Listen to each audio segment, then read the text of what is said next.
MIKTA está buscando formas para superar la crisis económica. MIKTA mencari cara untuk meraih pembangunan berkelanjutan. MIKTA는 고민합니다. 기후변화의 대처할 방법. MIKTA savaşın zararlarını azaltmak için yollar arıyor.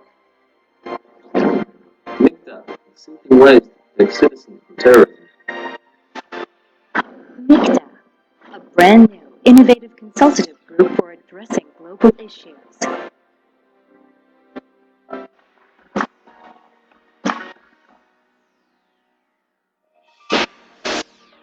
Although the 5 MIKTA countries come from diverse cultures and regions, we share core values and similarities.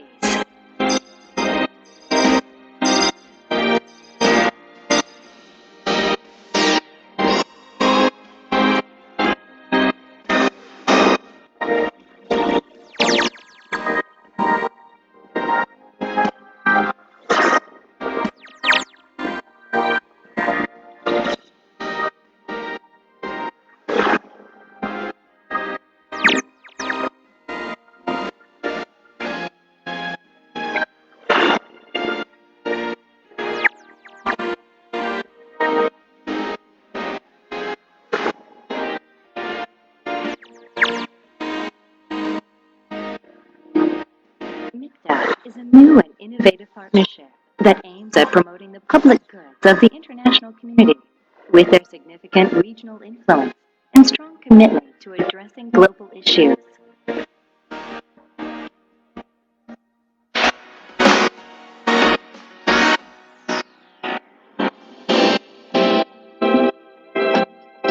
MIKTA is seeking to find solutions to global problems through active discussions.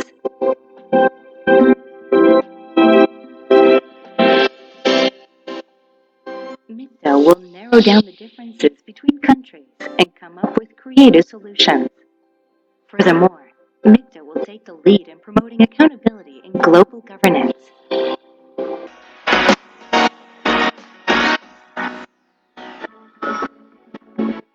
An open and flexible consultative partnership, MIKTA. The international community has recognized MIKTA's great potential. Launched at the Foreign Ministers' meeting, MIKTA is gradually expanding its consultative channels. MIKTA is also creating a synergy effect through various forms of people-to-people exchanges. Furthermore, MIKTA will continue to cooperate with other regional groups to increase connectivity between regions. MIKTA avanzará hacia un futuro más próspero. MIKTA akan terus berusaha demi pembangunan berkelanjutan. MIKTA는 힘쓰겠습니다. 더 푸른 지구 환경을 위해. MIKTA dünyayı daha huzurlu hale getirecek. MIKTA will endure to make the world safer. MIKTA has struck a balance between diversity and similarity. MIKTA will pave the way for the prosperity of mankind.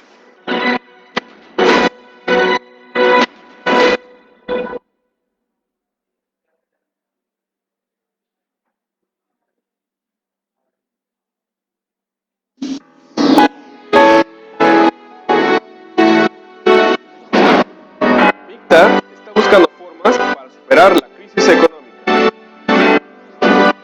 MIKTA mencari cara untuk meraih pembangunan berkelanjutan. MIKTA는 고민합니다. 기후변화의 대처할 방법. MIKTA savaşın zararlarını azaltmak için yollar arıyor. MIKTA is seeking ways to protect citizens from terrorism. MIKTA, a brand new, innovative consultative group for addressing global issues.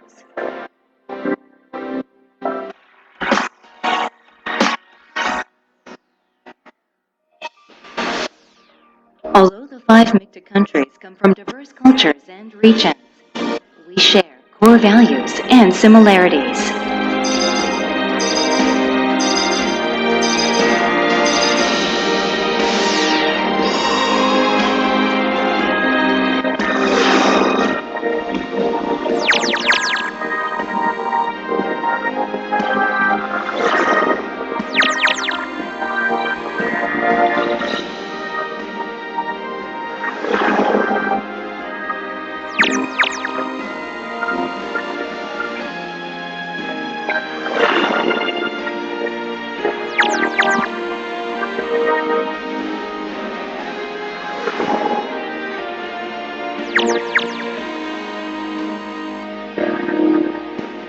MIKTA is a new and innovative partnership that aims at promoting the public goods of the international community with their significant regional influence and strong commitment to addressing global issues.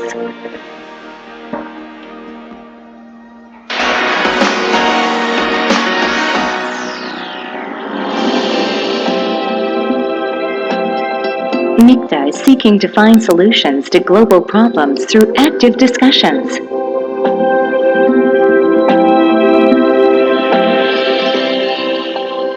MIKTA will narrow down the differences between countries and come up with creative solutions.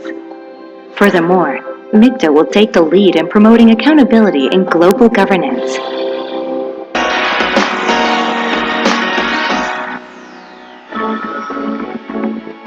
An open and flexible consultative partnership, MIKTA. The international community has recognized MIKTA's great potential.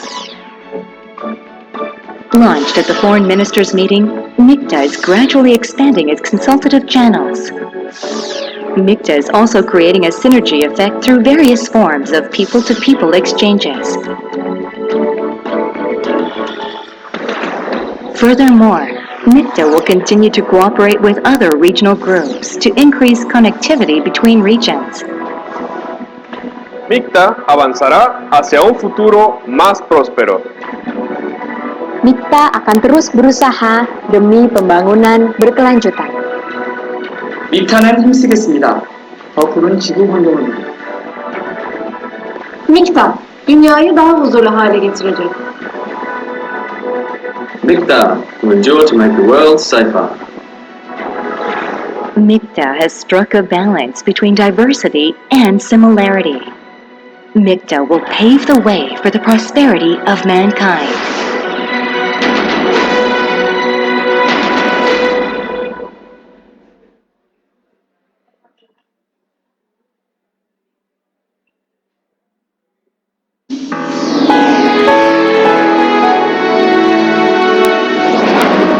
MIKTA está buscando formas para superar la crisis económica. MIKTA mencari cara untuk meraih pembangunan berkelanjutan. 믹타는 고민합니다. 기후변화에 대처할 방법. MIKTA, savaşın zararlarını azaltmak için yollar arıyor. MIKTA is seeking ways to protect citizens from terrorism. MIKTA, a brand new, innovative consultative group for addressing global issues.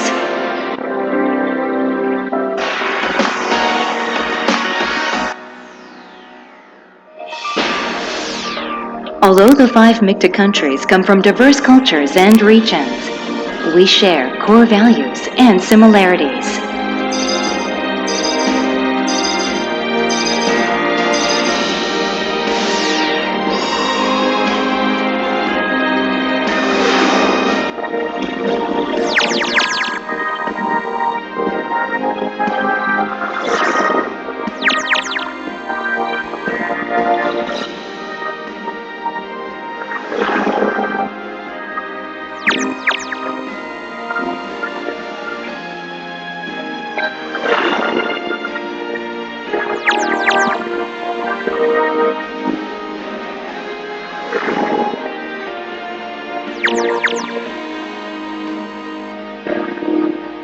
MIKTA is a new and innovative partnership that aims at promoting the public goods of the international community with their significant regional influence and strong commitment to addressing global issues.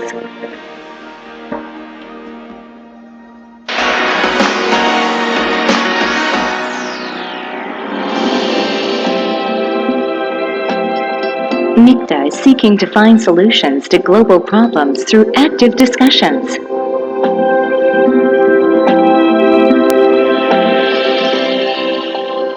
MIKTA will narrow down the differences between countries and come up with creative solutions.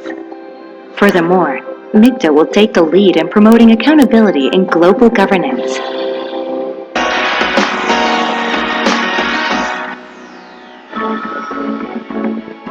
An open and flexible consultative partnership, MIKTA. The international community has recognized MIKTA's great potential. Launched at the Foreign Ministers meeting, MIKTA is gradually expanding its consultative channels. MIKTA is also creating a synergy effect through various forms of people-to-people exchanges. Furthermore, MIKTA will continue to cooperate with other regional groups to increase connectivity between regions. MIKTA avanzará hacia un futuro más próspero. MIKTA akan terus berusaha demi pembangunan berkelanjutan. 믹타는 힘쓰겠습니다. 더 푸른 지구 환경을 위해. MIKTA, dünyayı daha huzurlu hale getirecek. MIKTA will endure to make the world safer. MIKTA has struck a balance between diversity and similarity. MIKTA will pave the way for the prosperity of mankind.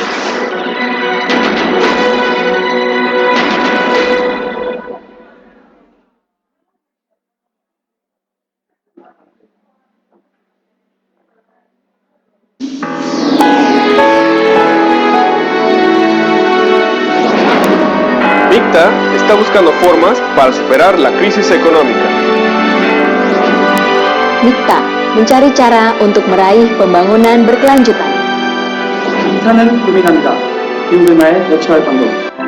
MIKTA, savaşın zararlarını azaltmak için yollar arıyor. MIKTA is seeking ways to protect citizens from terrorism. MIKTA, a brand new, innovative consultative group for addressing global issues.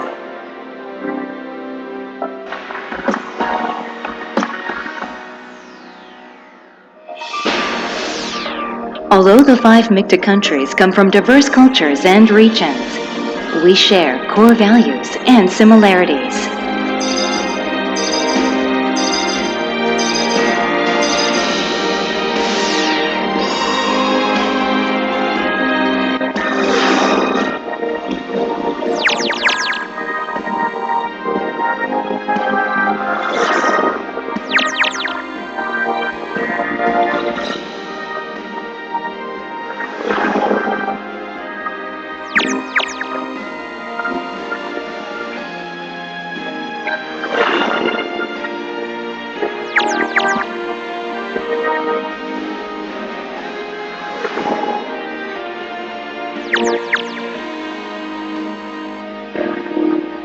MIKTA is a new and innovative partnership that aims at promoting the public goods of the international community with their significant regional influence and strong commitment to addressing global issues.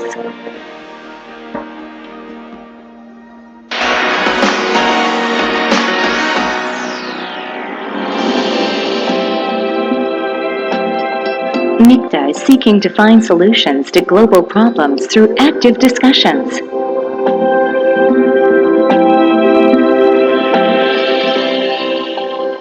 MIKTA will narrow down the differences between countries and come up with creative solutions. Furthermore, MIKTA will take the lead in promoting accountability in global governance.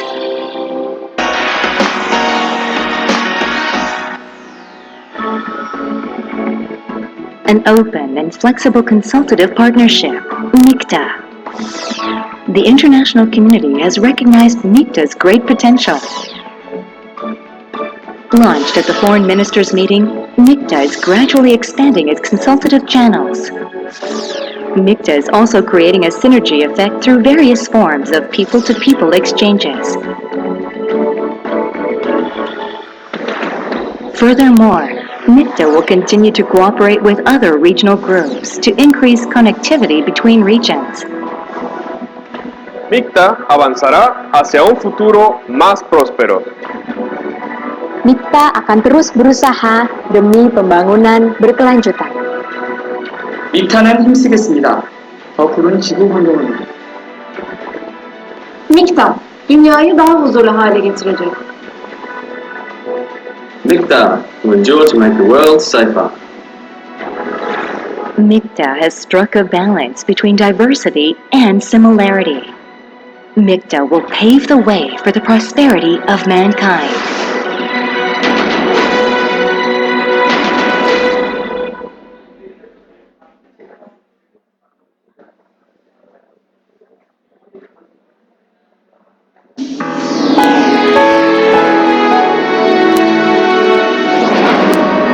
MIKTA está buscando formas para superar la crisis económica.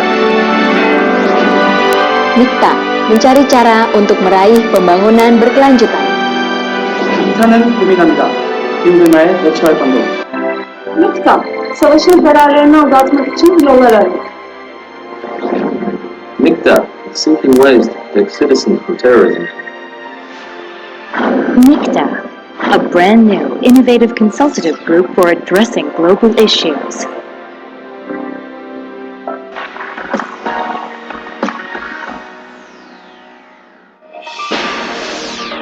Although the 5 MIKTA countries come from diverse cultures and regions, we share core values and similarities.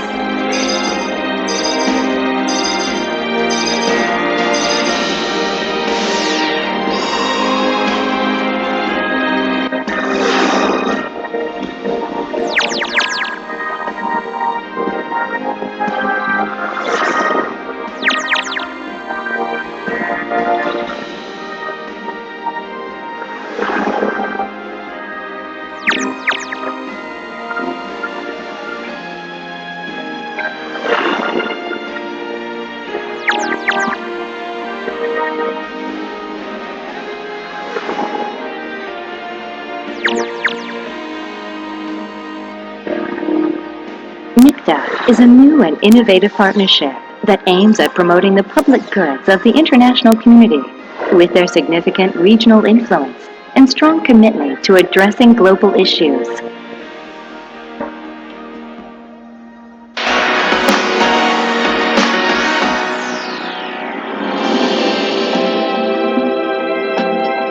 MIKTA is seeking to find solutions to global problems through active discussions.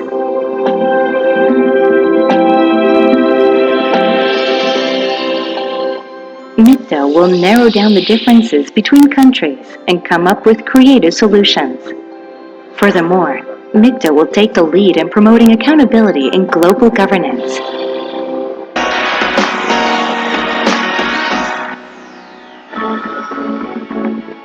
An open and flexible consultative partnership, MIKTA. The international community has recognized MIKTA's great potential. Launched at the Foreign Ministers' meeting, MIKTA is gradually expanding its consultative channels. MIKTA is also creating a synergy effect through various forms of people-to-people exchanges. Furthermore, MIKTA will continue to cooperate with other regional groups to increase connectivity between regions. MIKTA avanzará hacia un futuro más próspero. MIKTA akan terus berusaha demi pembangunan berkelanjutan. MIKTA는 힘쓰겠습니다. 더 푸른 지구 환경을 위해. MIKTA, dünyayı daha huzurlu hale getirecek. MIKTA will endure to make the world safer. MIKTA has struck a balance between diversity and similarity. MIKTA will pave the way for the prosperity of mankind.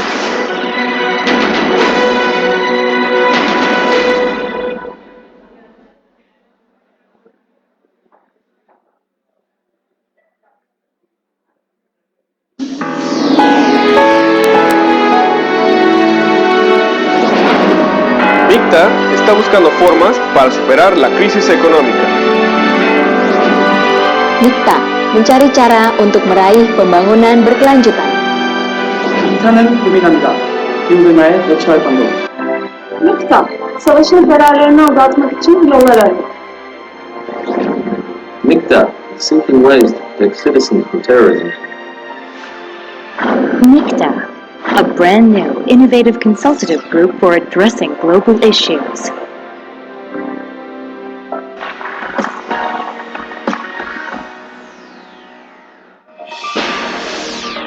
Although the 5 MIKTA countries come from diverse cultures and regions, we share core values and similarities.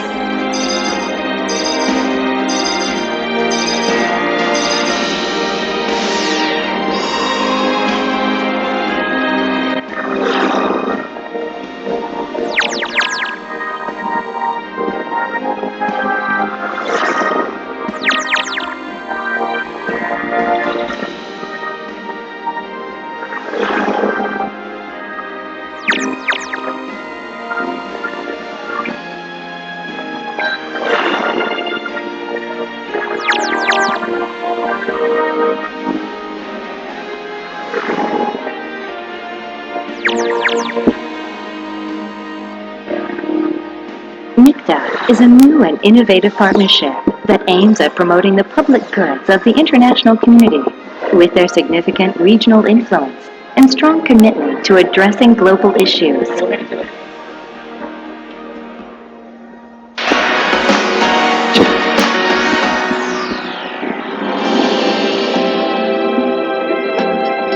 MIKTA is seeking to find solutions to global problems through active discussions. Good morning, ladies and gentlemen. Hi, how are you feeling today? Good? All good? Okay, we will begin the session in a moment. So I would like to remind all the participants here to please move forward, fill the front row seat first because you will get a better experience if you sit up front. We will have an interactive talk show later, and we would also like to remind you to turn off your phone or put it into silent mode so that it would not disturb the endings of the talk show. Okay, so if you please come forward to the front row seat because there will be quiz and also question and answer session, and you will have a more interactive experience if you sit closer to our speakers and discussants today. Okay, thank you, have a good day. MIKTA will continue to cooperate with other regional groups to increase connectivity between regions. MIKTA avanzará hacia un futuro más próspero. MIKTA akan terus berusaha demi pembangunan berkelanjutan. 믹타는 힘쓰겠습니다. 더 푸른 지구 환경을 위해. MIKTA, dünyayı daha huzurlu hale getirecek. MIKTA will endure to make the world safer. MIKTA has struck a balance between diversity and similarity. MIKTA will pave the way for the prosperity of mankind.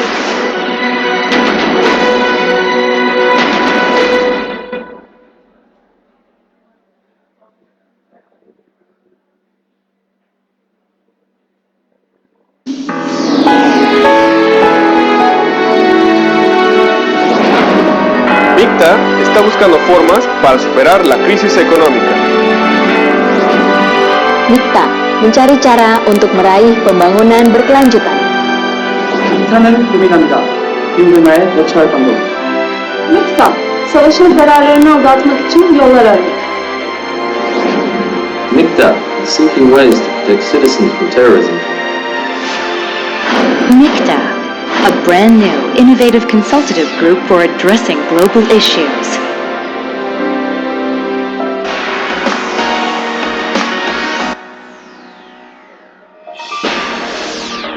Although the 5 MIKTA countries come from diverse cultures and regions, we share core values and similarities.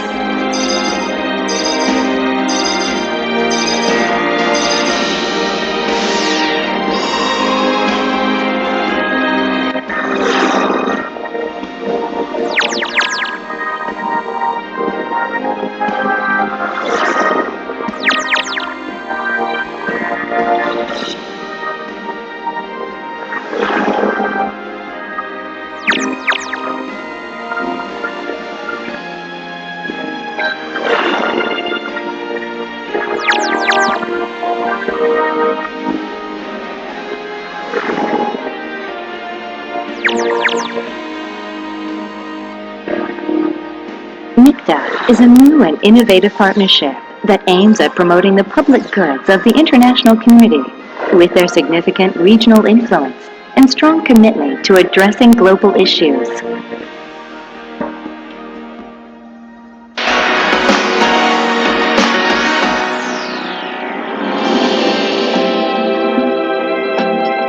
MIKTA is seeking to find solutions to global problems through active discussions.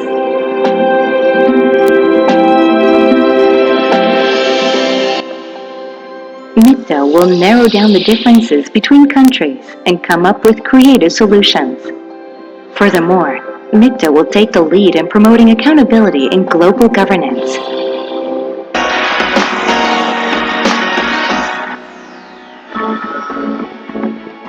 An open and flexible consultative partnership, MIKTA. The international community has recognized MIKTA's great potential. Launched at the Foreign Ministers meeting, MIKTA is gradually expanding its consultative channels. MIKTA is also creating a synergy effect through various forms of people-to-people exchanges. Furthermore, MIKTA will continue to cooperate with other regional groups to increase connectivity between regions. MIKTA avanzará hacia un futuro más próspero. MIKTA akan terus berusaha demi pembangunan berkelanjutan. 믹타는 힘쓰겠습니다. 더 푸른 지구 환경을 위해. MIKTA, dünyayı daha huzurlu hale getirecek. MIKTA will endure to make the world safer. MIKTA has struck a balance between diversity and similarity. MIKTA will pave the way for the prosperity of mankind.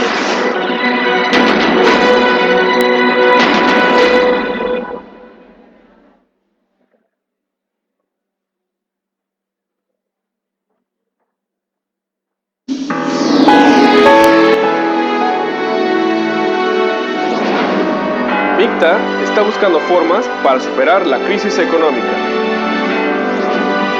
MIKTA mencari cara untuk meraih pembangunan berkelanjutan. 믹타는 고민합니다. 기후변화에 대처할 방법. MIKTA, savaşın zararlarını azaltmak için yollar arıyor.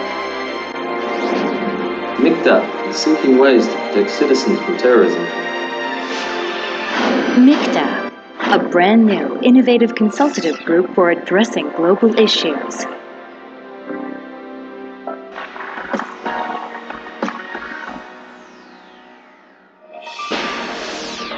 Although the 5 MIKTA countries come from diverse cultures and regions, we share core values and similarities.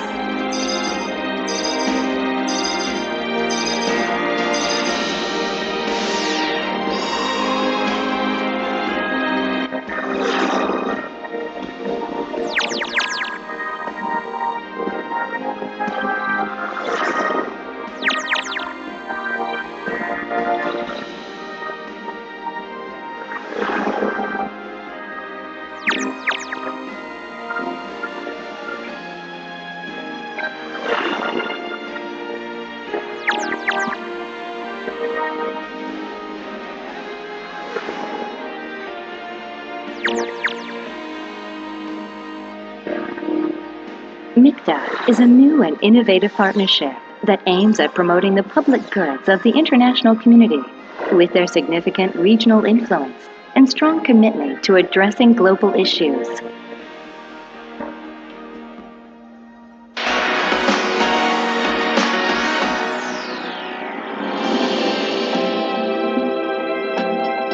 MIKTA is seeking to find solutions to global problems through active discussions.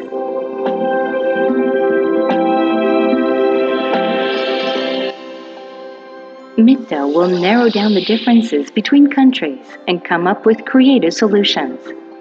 Furthermore, MIKTA will take the lead in promoting accountability in global governance.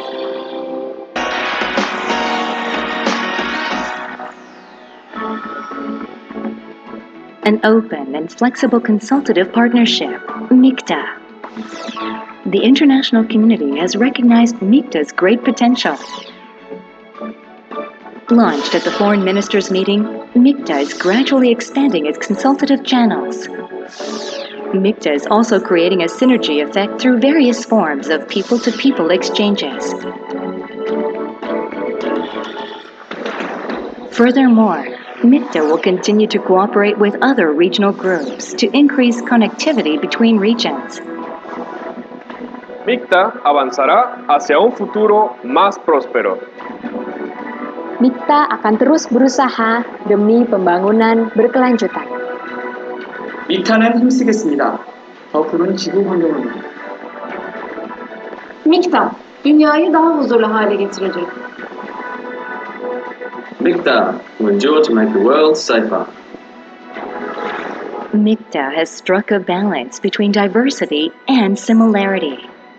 MIKTA will pave the way for the prosperity of mankind.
Check.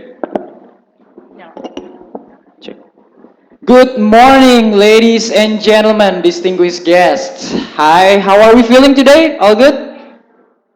All ready for the MIKTA Goes to Campus talk show? Yes? Okay, A very little nice. bit gloomy, I guess. A little gloomy due to the rain, perhaps. Of course. But when the talk show started, I bet they will be very, very excited. Yes, because we all do here, right? Of course, Of course. Okay. We're so excited. Before we start, we should introduce ourselves, don't you think? Yes. Of course. Ladies first, maybe. Okay. Um, Hi everyone, I'm Yanti. I'm working at Ministry of Foreign Affairs. Wow. Exactly in Directorate of Development, Economic and Environmental Affairs, and handling specifically in climate change and sustainable development Climate goals. change and sustainable development goals. Anybody here who wants to work at the MOFA too, Ministry of Foreign Affairs? Raise your hand. Because I do want to work there, Yanti, one day. Wow, I just knew it. Yeah, I do. Anyone else wants to work at MOFA? Raise your hand. High and firm. Okay, I see some hands, more hands. Yeah, lots of people wants to go to where you are right now. Well, I'm actually also alumni from International Relations, batch 2008. Here in UI? Yeah. Oh, very nice. Hey, give a big round of applause for Yanti, one of our success alumni, yes? And myself, my name is Kevin Joel Anthony. You can call me Joel if you want to call me.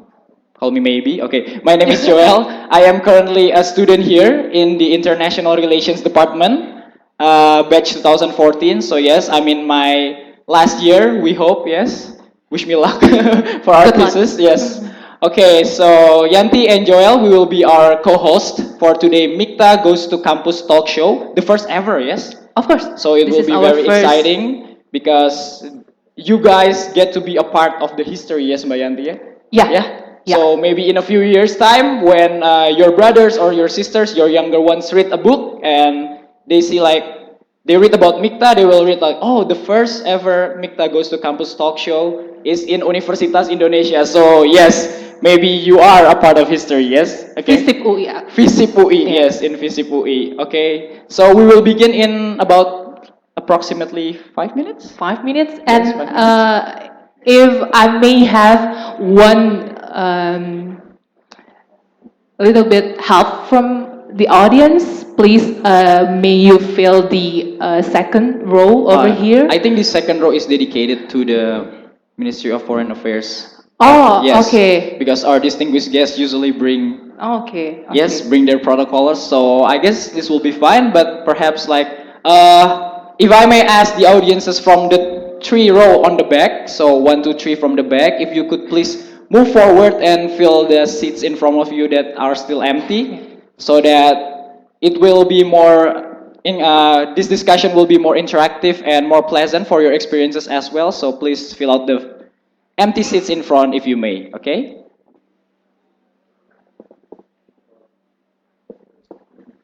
Oh, okay. This information just come in, so the second row is allowed for the audiences as well. So if the audiences would want to move forward, it's okay. Mungkin Mas dan Mbaknya boleh mulai dipindah dulu ke depan supaya bisa duduk di belakangnya Pak Alastair Cox nanti atau di belakangnya Pak Ambassador of Mexico. So yes. Yes, yes, please Ibu, yeah. So I repeat that the second row is available for the audiences to fill. So if you please move forward, it will be very nice for this talk show and for your own experiences later on. Yes, Yanti?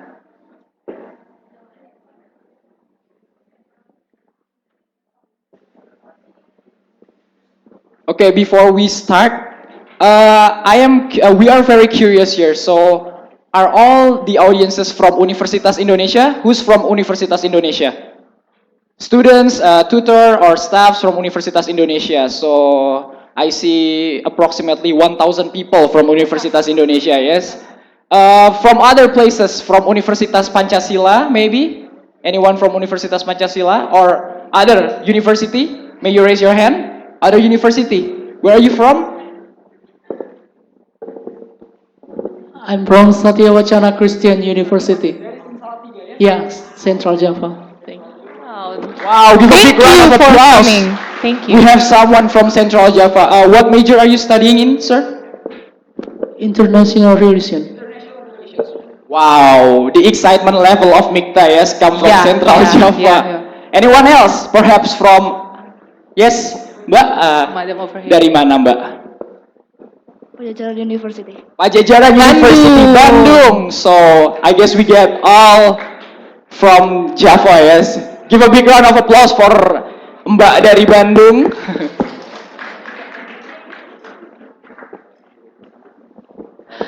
Welcome, Excellencies, distinguished guests, speakers, discussants, and moderators. Welcome to MIKTA Goes to Campus. Welcome to the Faculty of Social and Political Sciences, Universitas Indonesia. Ladies and gentlemen, distinguished guests, these are our speakers, discussants, and moderators for today's session. Please give a big round of applause because they are making their time, making their busy time to be able to come here to attend the MIKTA Goes to Campus talk show. It is a form of outreach program that we will explain later on, okay? Good morning again, Yes. Your Excellencies, distinguished guests, ladies and gentlemen. As the talk show of MIKTA Goes to Campus is about to begin, we kindly invite all participants to please be seated and to kindly switch their mobile phones to silent mode. Thank you for your cooperation.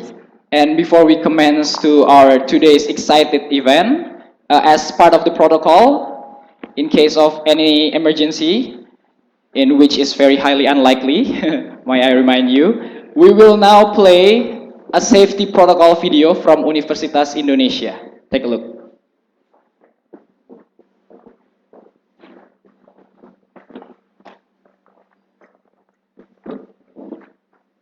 Welcome to the Faculty of Social and Political Sciences Universitas Indonesia.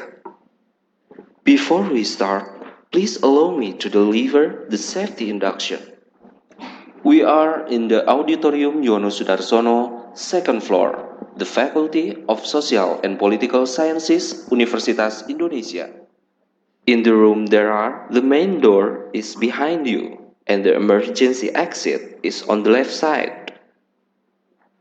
The emergency stairs and restrooms are next to this room. Always use the handrail when up or downstairs. Earthquake emergency procedures. Stay calm and do not panic. If possible, directly out of the building. If not possible, take the shelter under any solid tables or desks. Protect your head and hold. When the shaking stops, evacuate to outside of the building toward assembly point. Fire emergency procedures. Stay calm and do not panic. If able to, put out the fire using fire extinguishers located outside the left side and in front of the main door. If you cannot put out the fire, leave immediately and make sure the building alarm is activated and emergency personnel are notified.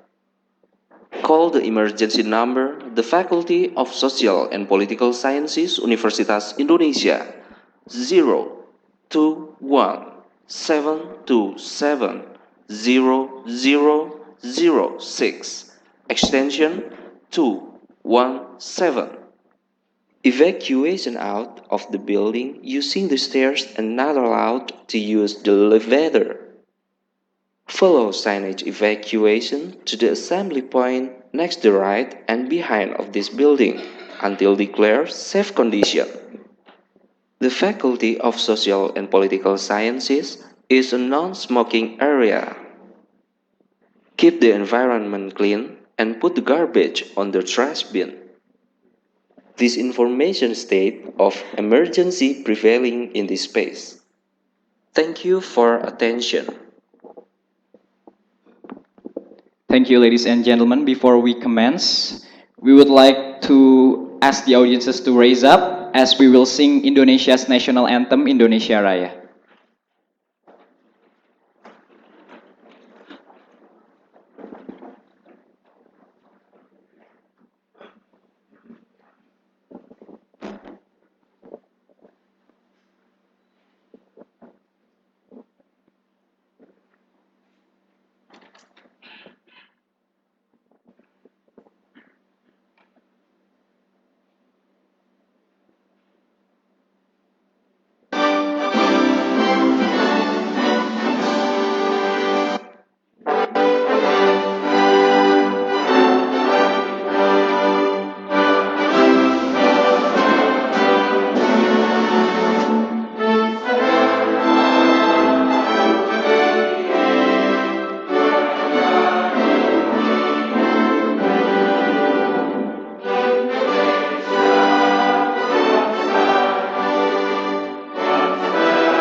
Thank you, ladies and gentlemen. You may now be seated.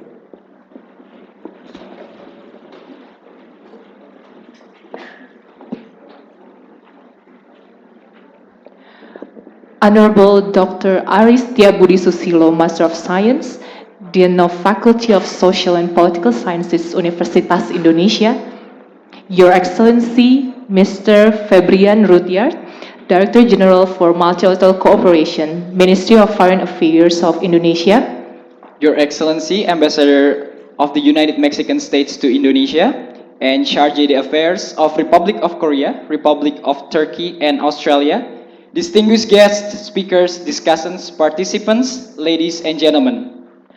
Welcome to the first MIKTA Goes to Campus Talk Show! Please give a big round of applause.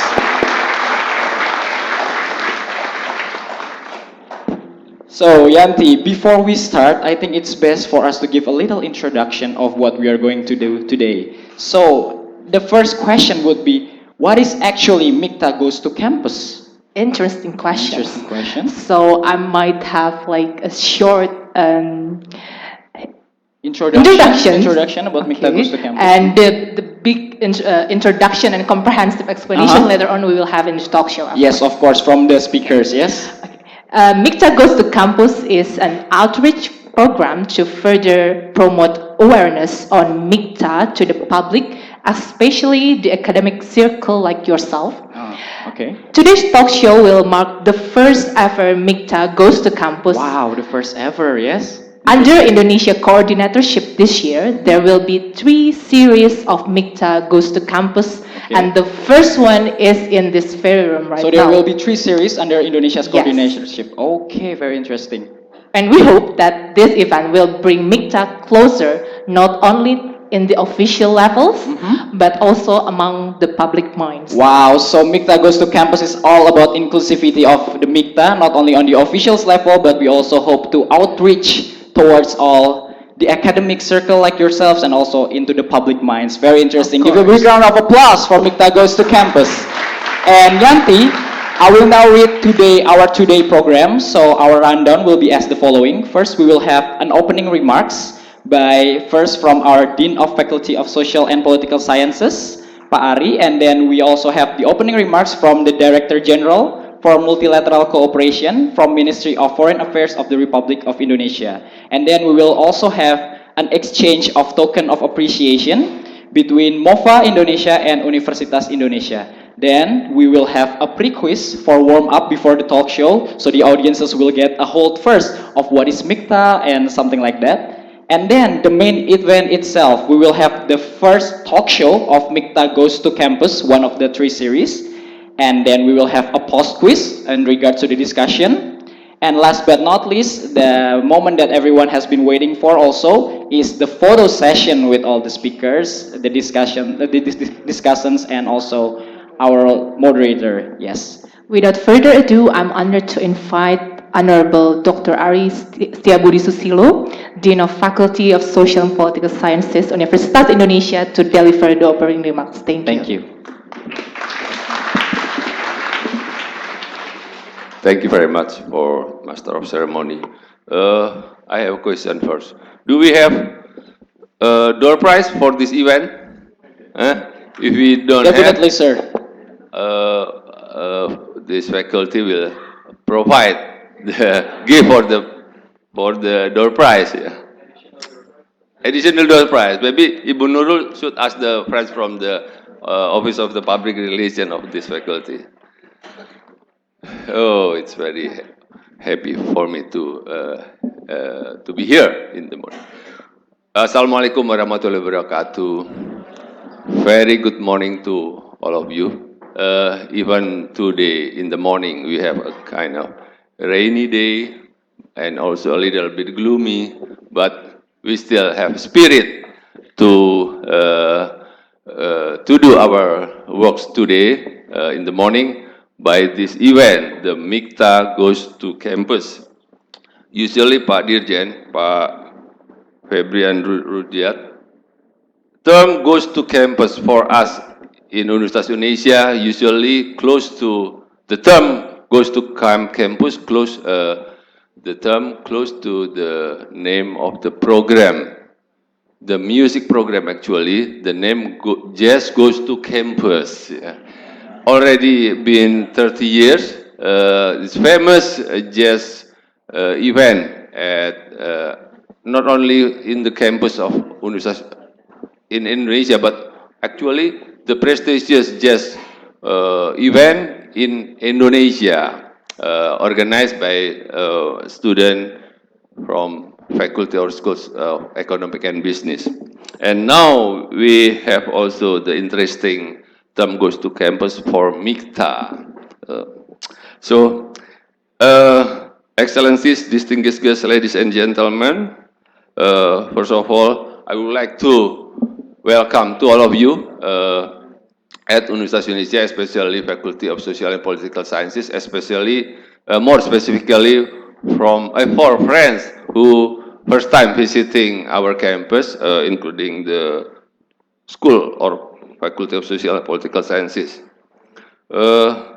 My special welcome goes to His Excellency Pak Febrian Rudiat. Is it correct to mention your name? Febrian Rudiat, Director General for Multilateral Cooperation, Ministry of Foreign Affairs of Republic of Indonesia. Actually, just several weeks ago, actually, Ibu Nurul and friends from Department of International Relations informed me about this event, and I asked the MIKTA Actually, at the time, it was since my first time here about the term of MIKTA. For me, it's kind of question what is the MIKTA is. And then I got the recommendation from the Pak Rector, from the President of the University of Indonesia, for me as a Dean of Social and Political Sciences to be the host for this event. And after I got information from friends from Department of International Relations, I think this is very, very good for us at Universitas Indonesia with many various students for all the school or faculties. Especially for this faculty, we have Department of International Relations. So I think this is very, very good, and thank you, Pak Dirjen, for visiting us, facilitating us for this event. The head of Department of International Relations, Pak Freddy, who represented by Ibu Nurul, our partner and friends from Ministry of Foreign Affairs, and I should mention many distinguished guests. First, Mr. Excellency, His Excellency Armando Gonzalo Alvarez Reina, Ambassador of the United Mexican States to Indonesia. Please stand up, Excellency. Thank you very much. Thank you. Oh, actually, Pak Dirjen, you should also stand up. So we are now all of you. Thank you. And then Mr. Alastair Cox, Chair the Affairs of the Embassy of Australia in Jakarta. And sorry, for the Excellency Armando Gonzalo Alvarez Reina, I just heard that Excellency Ambassador just 3 weeks, yeah, been here in Jakarta as a new ambassador. Already love this country, falling in love. Welcome to our traffic jam in Jakarta. Mr. Jae-kyung Park, the Embassy of Republic of Korea in Jakarta. Thank you very much.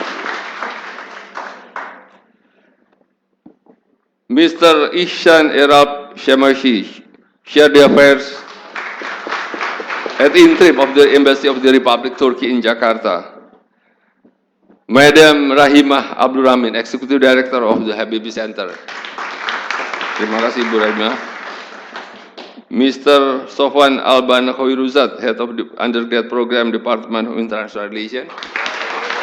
And also, we have actually Pak Director, Pak Musin Shihab, the Director of Development, Economic and Environmental Affairs, Director General Multilateral, I think.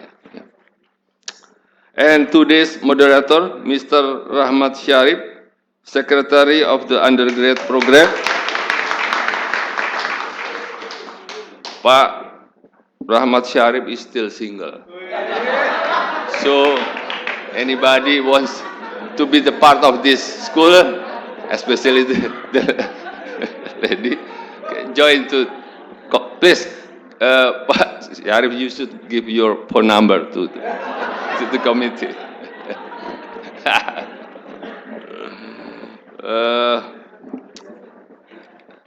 And all my beloved students from many universities, not only from this school. I heard many friends from many universities. Welcome to our campus. If I see many young generation, give me more spirit to work.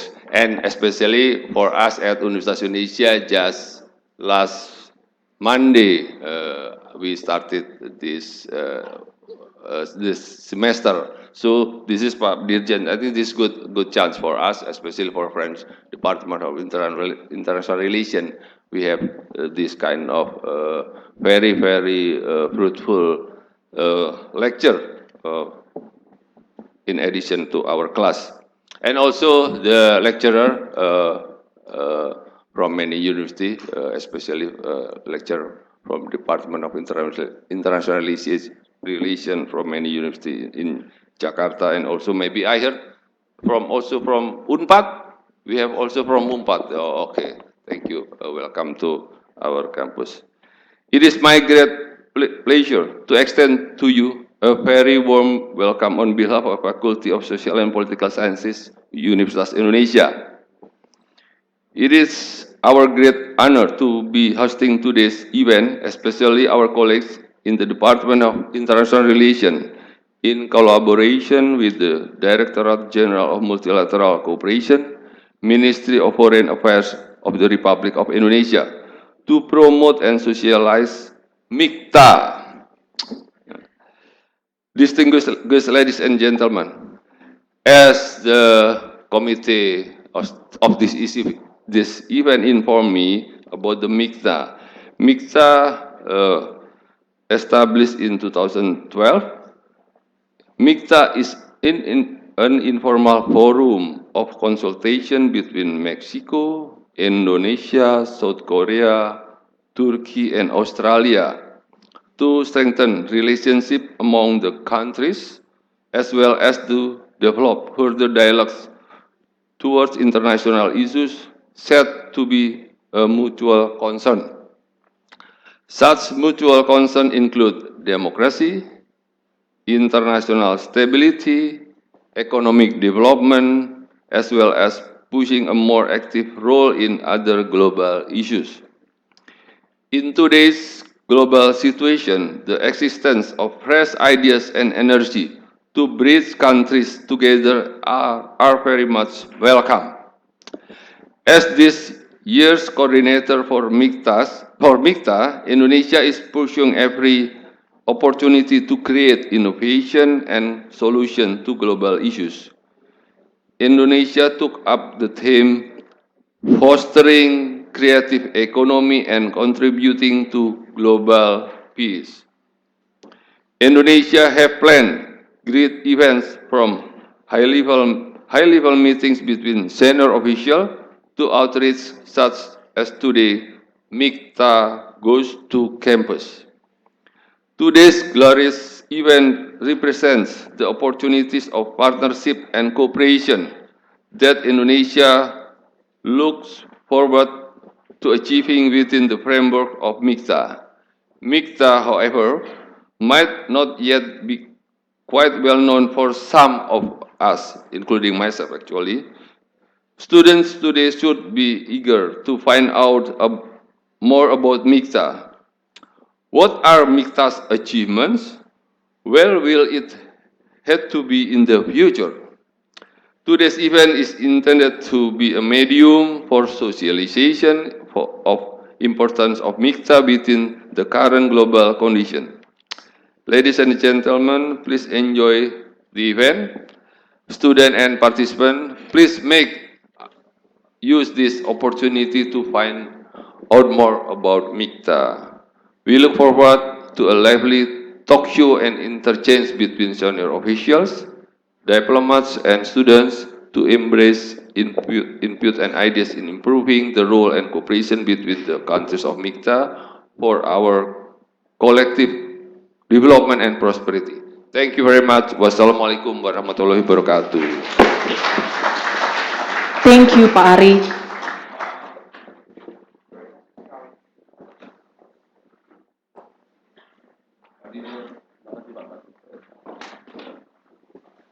Thank you, Pak Ari. Now I would like to invite upon Your Excellency, Mr. Febrian Rudiard, the Director General for Multilateral Cooperation, Ministry of Foreign Affairs of Indonesia, to also deliver his opening remarks to officially open this event. Silakan, Pak Febrian. Please give a big round of applause. Thank you. Assalamualaikum warahmatullahi wabarakatuh. I have to admit it's always difficult to keep up with Pak Ari in the height of the microphone as well. Well, thank you and good morning to all colleagues. I've been prepared the opening remarks, but I think I would like to add some more on my personal capacity. and how am I be glad to be here with all the colleagues, with Pak Dekan, and of course, thank you so much for uh, receiving us. When I proposed to have it in University of Indonesia, that's not without consideration.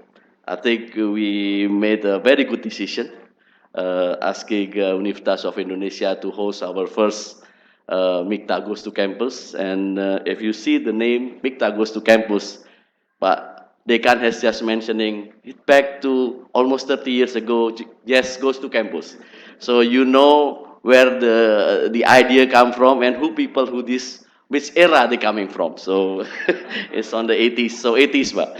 Good morning. Let me begin by extending again my appreciation to our host, Pak Aris Setia Budi Susilo, Dekan FISIP UI yang saya hormati, and also Ibu Nurul from the Department of International Relations of University of Indonesia, and also thank you for your valuable support and cooperation, Pak.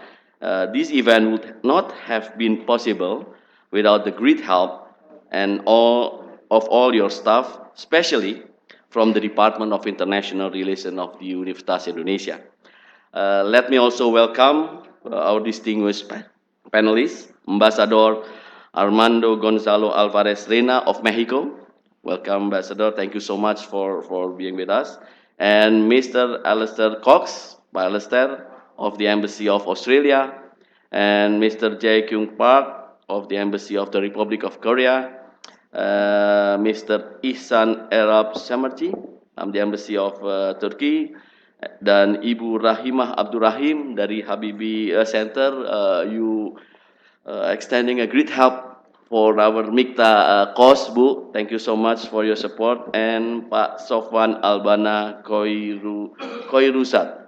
Am I mentioning correctly, Pak? Yeah? From Universitas Indonesia, which is still single. Is it not you, Pak? It's the secretary. It's the moderator.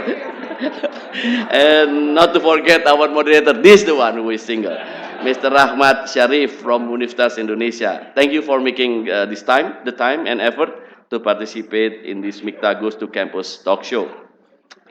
My dear colleague, ladies and gentlemen, it is my great pleasure to be here with all of you. I think it has been some time since, not some time, quite some times, maybe extremely quite some times, since my college years. But I always enjoy the experience as a college student. So this gathering, it's refresh my memories again, being a student, and I think the golden years of a person in their life is during their years in their university. So I have to admit that. University has served its role as the birthing ground for the future leaders, where intellectual and academic curiosity is encouraged through seminar or open discussion, such as MIKTA Goes to Campus talk show. I'm proud to say that MIKTA, under Indonesia coordinatorship, puts special emphasis on outreach program, especially to the student and academician. This event is a concrete evidence of such commitment.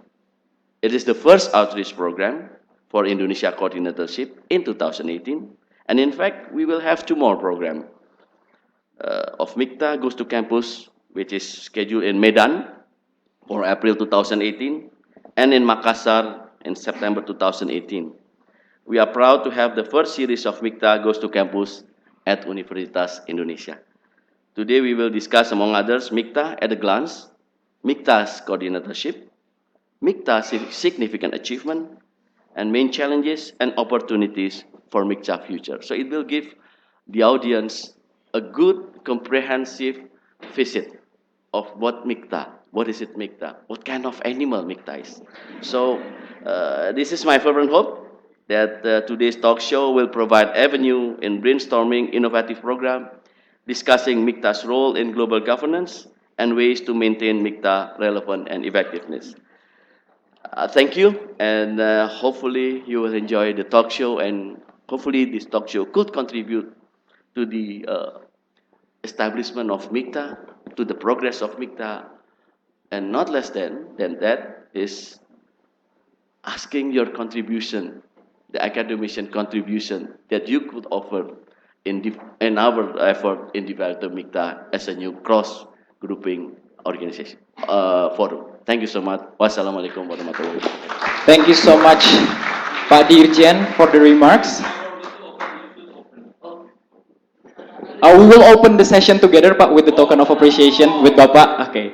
And we would like now to invite upon Pak Dirjen and Pak Dekan to come forward as we will have an exchange of token of appreciation to officially open this MIKTA Goes to Campus talk show. So first, perhaps from Pak Dirjen, Pak Dirjen will give the token of appreciation to the Dean of Faculty of Social and Political Sciences of Universitas Indonesia.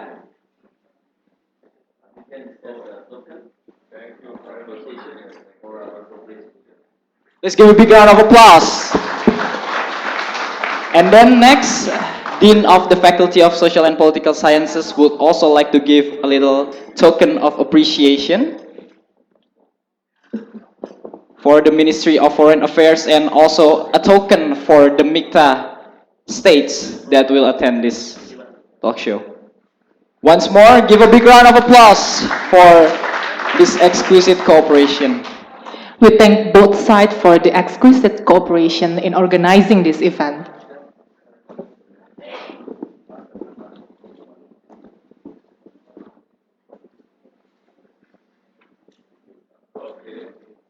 Thank you. Once more, give a big round of applause. You may now return to your seats, Bapak.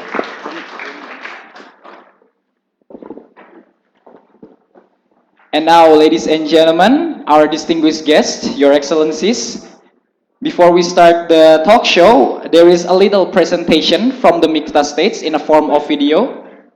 And I would like to also remind all the participants here, since we see that the room is fully booked, we are also available in live streaming.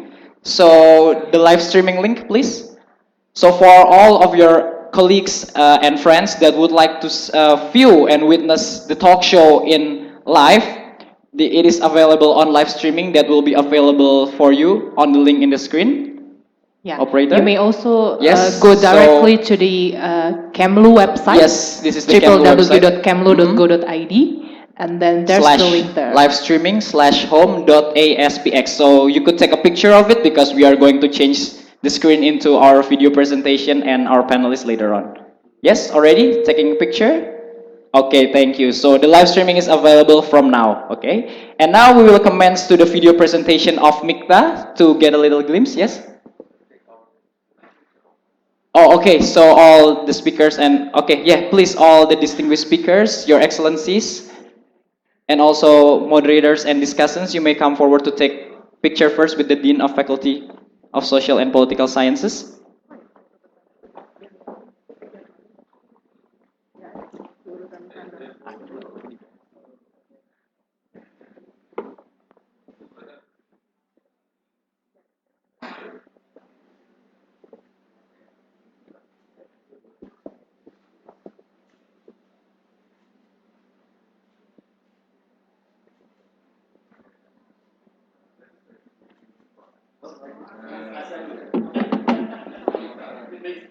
The signature ASEAN pose, since we are doing this under Indonesia's coordinatorship, yes, for this year.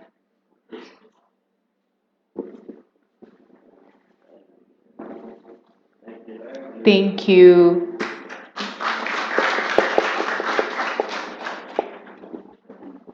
Thank you, Your Excellencies and speakers and guests. And now, as I was saying, we will have the MIKTA presentation video to get a little glimpse of what is MIKTA and what they have been doing and what are their objectives and so on and so forth, okay? Please take a look at sneak peek of MIKTA presentation.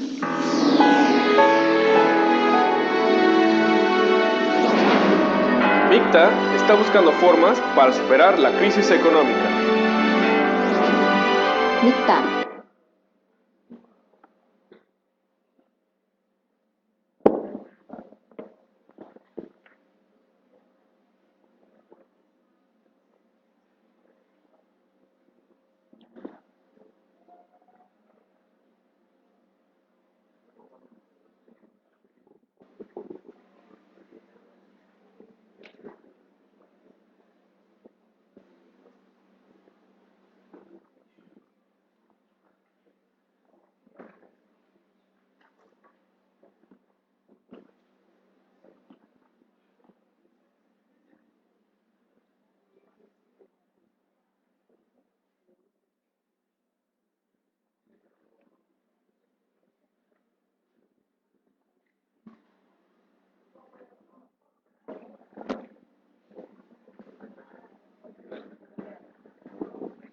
Okay, ladies and gentlemen, please witness this video carefully because after this we will have a pre-quiz warm-up, and for those who wins and can answer the question correctly, Yeah, there will be special gifts oh, from the MIKTA, some of some of them. MIKTA countries' embassies in Jakarta. Wow, okay. So Please take a look and get in well of MIKTA and the glimpse of MIKTA itself. yeah.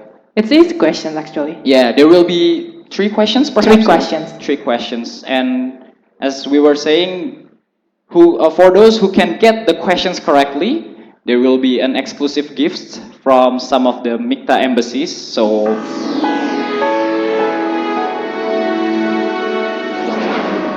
MIKTA está buscando formas para superar la crisis económica. MIKTA mencari cara untuk meraih pembangunan berkelanjutan. MIKTA는 고민합니다. 기후변화에 대처할 방법. MIKTA, savaşın zararlarını azaltmak için yollar arıyor. MIKTA is seeking ways to protect citizens from terrorism. MIKTA, a brand new, innovative consultative group for addressing global issues.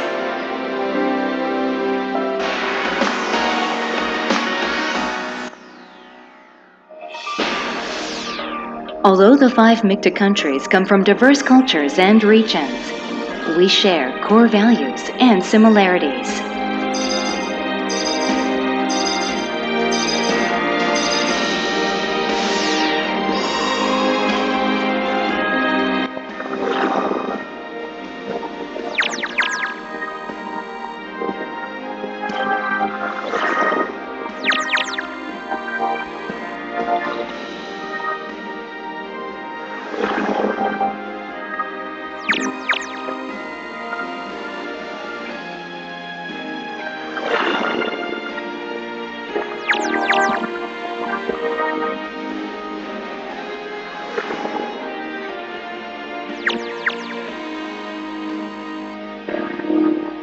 MIKTA is a new and innovative partnership that aims at promoting the public goods of the international community with their significant regional influence and strong commitment to addressing global issues.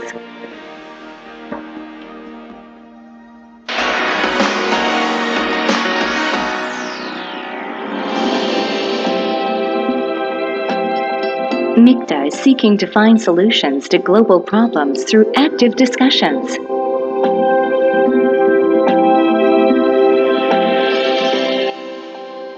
MIKTA will narrow down the differences between countries and come up with creative solutions. Furthermore, MIKTA will take the lead in promoting accountability in global governance.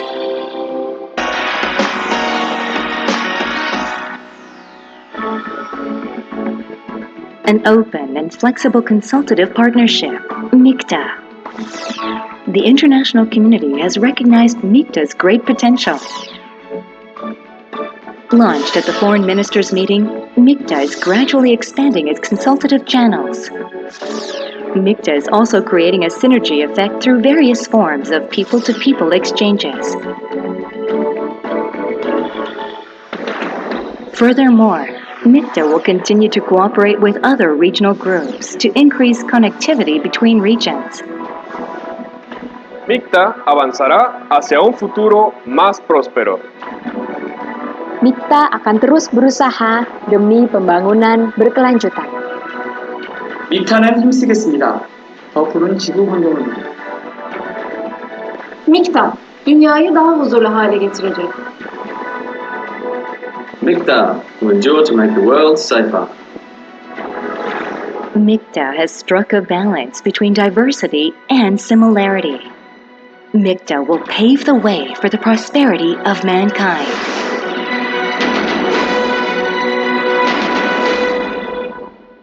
wow, please give a big round of applause for MIKTA, a new innovative partnership. Yeah. A cross-regional innovative partnership. Wow, very interesting, right? Mexico, Indonesia, Korea. Oh, you shouldn't say that. This is one of our quiz, right? Yeah. Oh, okay. No spoiler, no spoiler, no spoiler. Yeah. Okay, so now what are we going to do? Yeah. Pre-quiz. Pre-quiz, a warm-up quiz. Yeah. So All the participants here have witnessed the video, and there were several valuable information regarding MIKTA and what they have been doing. So we will now have a pre-quiz, a trivia quiz. Yeah. Okay. Pre-quiz for all participants. So if you want to answer, please raise your hand as fast as possible because I already see some eager faces here already like, okay. So if you want the gifts, please raise your hand as fast as possible, okay? Even if you don't know the answer, just like.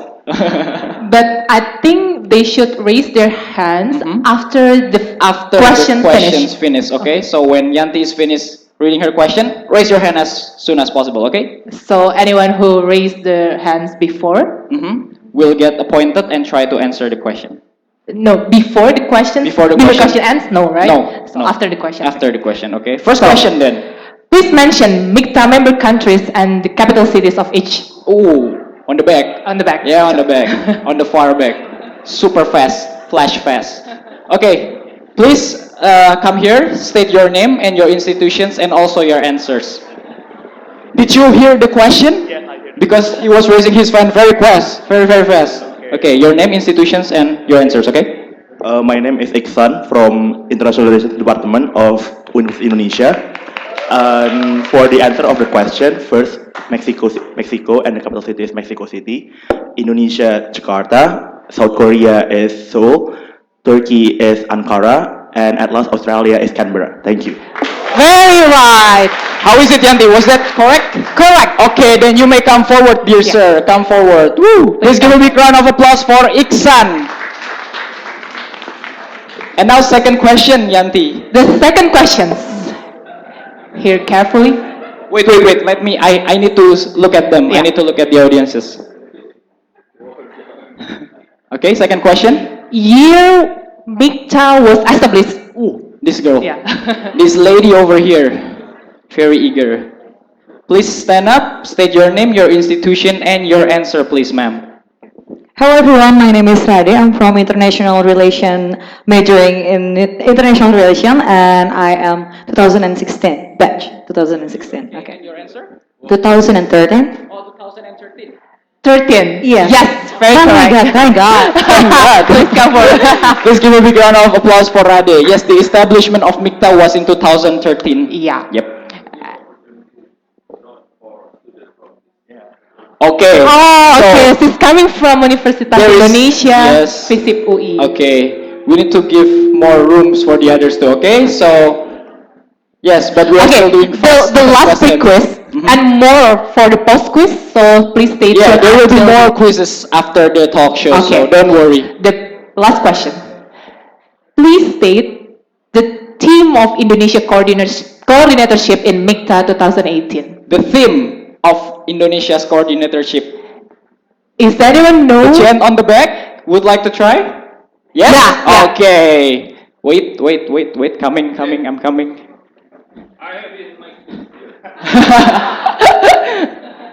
Okay, so please state your name, your institution, and your answer. What is the theme for Indonesia's coordinatorship in MIKTA 2018?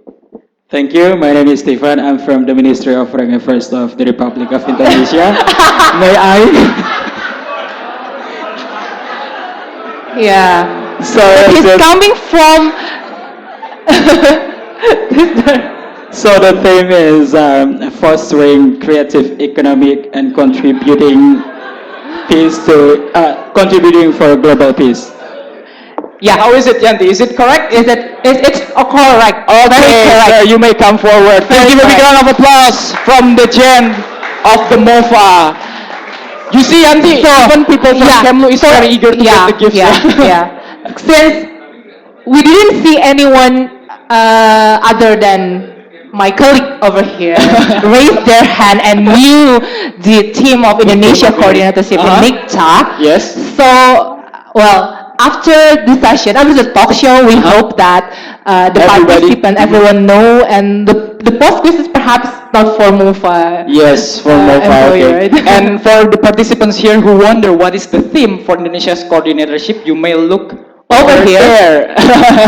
So we already have a spoiler alert up front. So yes, the theme is Fostering creative economy and contributing to the global peace. yes, that is the theme for Indonesia's coordinatorship. So Yanti, Yeah.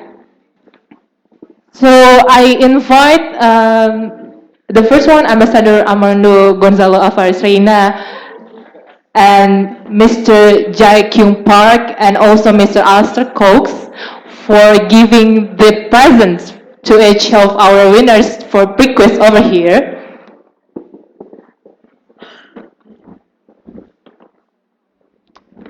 One Sorry. one at a time.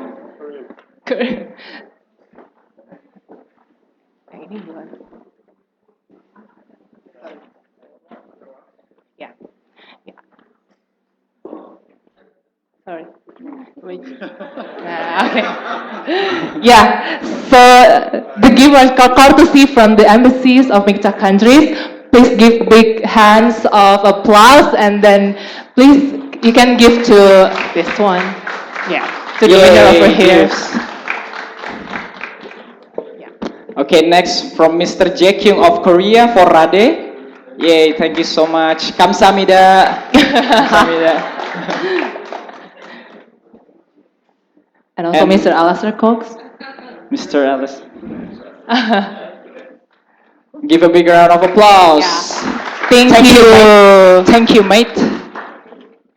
Thank you, my Thank you, Your winners. Excellencies, and for the participants, you may return to your seat. If you guys are wondering what the gifts are, ask them. It's very nice. We already seen them, yes? Yeah, of course. We thank all the participants and also the representative from MIKTA states. We will commence now to the next session. We will begin our main event, the MIKTA Goes to Campus talk show, with our 5 honorable speakers and 2 distinguished discussants. Okay, and for this talk show, this main event, the session will be moderated by Mr. Rahmat Sharif, who we already heard from the Dean is still single.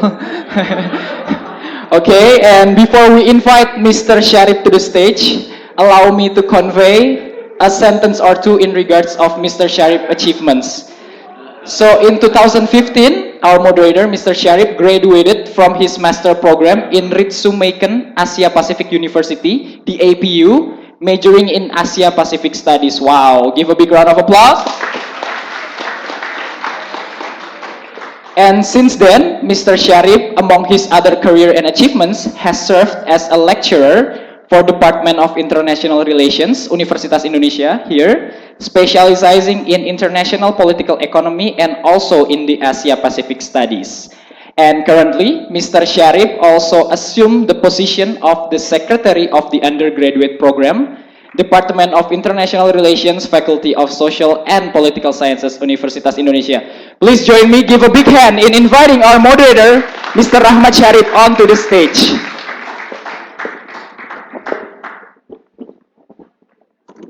I heard the word single 5 times. Just like, okay, let me clarify one thing. Yeah, I'm single, but I'm not available. Okay, so just you don't bother to send me any text message or anything or WhatsApp. Okay, yeah. Bismillahirrahmanirrahim. Assalamualaikum warahmatullahi wabarakatuh. For this introduction session, I prefer to stand up here because, as you can see, I am very, very tall. I'm like more than 2 meters high. Yeah, so later on, I will sit over there, of course. Yeah. Okay. First of all, I would like to welcome all of you. Thank you very much for coming here to the beautiful campus of Faculty of Social and Political Sciences, Universitas Indonesia here in Depok. And today's our topic will be MIKTA Goes to Campus. And basically, it's about the socializations of MIKTA, what are its objectives, activities, so on and so forth. Here, I need to mention here that at the very first place that MIKTA was established in 2013, as was we all seen before, and it's been 5 years old until today, 2018. But I must admit, we must admit that until so far, there hasn't been any much discussions about MIKTA from the academic circles.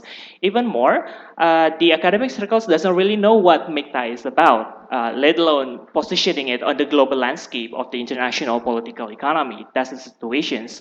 I even randomly asked some of my students like 2 or 3 weeks ago, do you know what MIKTA stands for? And you know what? They stare back at me and in complete confusion in their face. And first they say that the first letter M, it's Malaysia, mas. They call me mas, brother. They call it M is Malaysia, and the second letter I is India? So I just like, no, it's wrong. First it's Mexico, it's Indonesia afterwards. But luckily after that they guessed correctly, it's actually Korea, Turkey, and Australia. But that's the situations. But there's also the reason why we all gather here so that we can all discuss what MIKTA is about. And let me give you some brief introductions to these issues. I am a lecturer here, I'm a teaching staff, and I know that sometimes students here, most of our these, participants here are students, and sometimes they cannot relate what we discuss here and what they get in class, what they study in class. So let me give some sort of context here on why do we must discuss about MIKTA. First of all, if you read the book by Richard Baldwin, 2016, is about the globalizations. The title is Global Convergence. He mentioned something called the shocking share shift. It's actually about the changing landscape of global political economy. I have some data here. We all know that so-called G7 countries has been very, very dominant. And for example, in terms of share of world manufacturing output, in 1970, 70% of them are coming from the G7 countries, but now it's already been going down in 2010 to only 45%. And in reverse, we all know that the so-called industrializing six, the terminology is from Richard Baldwin himself, has been on the rise from 0% in 1970 to 25% in 2010. So there has been a very complete shift of situations in the global landscape. And in terms of world GDP, the G7 countries' contribution in 1990 is 66%, or two-thirds of the world GDP. And while right now, in 2010 at least, it only achieved like less than 50%. While for the so-called rising 11 countries, in terms of share of world GDP, there has been a very steady marks of progress from only 10% in 1990 to 25% in 2010. And I must also mention here that all MIKTA countries belongs to this particular rising 11 countries. So the situations why should we discuss MIKTA is actually related to the so-called global governance. If you all familiar with the term multipolar world, right now we are no longer in the so-called unipolar world. There's no single country dominating all the global landscape right now. It's actually now on the rise. Developing nations have more says, they have more contributions to the global political economy. That's situations.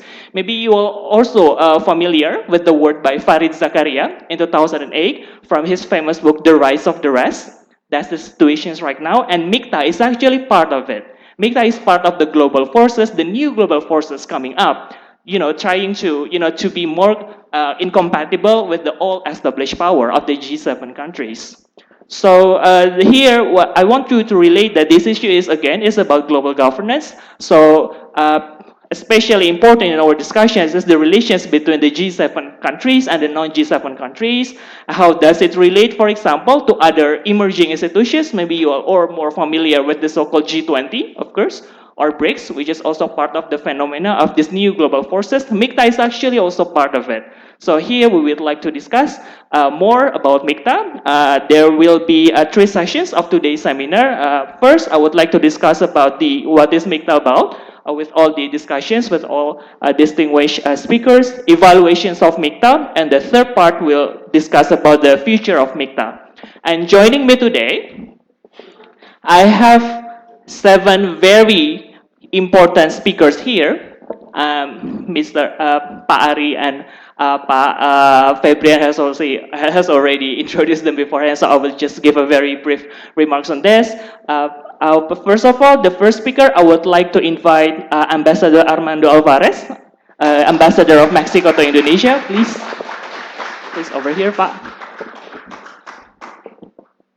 And for the second speaker, I would like to invite Mr. Febrian Alfianto Rudiart from Indonesia, Director General for Multilateral Cooperation, Indonesian Ministry of Foreign Affairs. Over here, Pak. Yeah. Over here, Pak.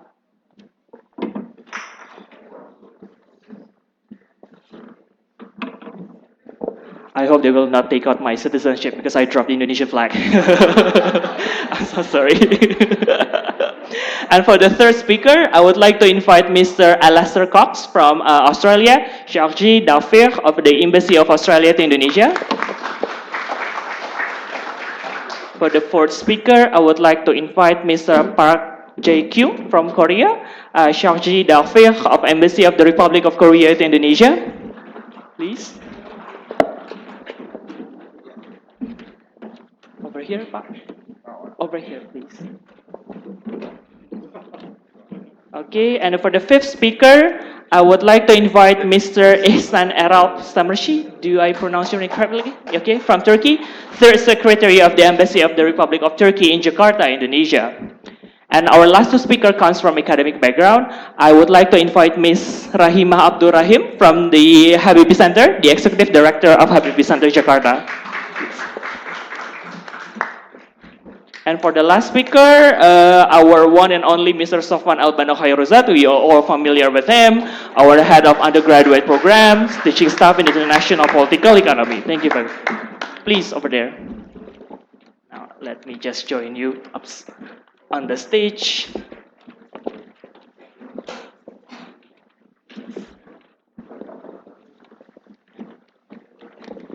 I actually prepare a lot of questions. Hopefully, it can all fit in just 1.5 minutes, 1.5 hours durations of our talk show right now. First of all, I would like to go to Mr.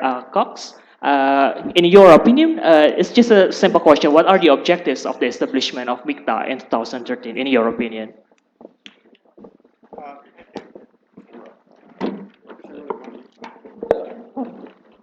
Well, thank you very much. And it's a great honour for me to be here today at FISIP at UI, and particularly in this Yuwono Sudarsono auditorium.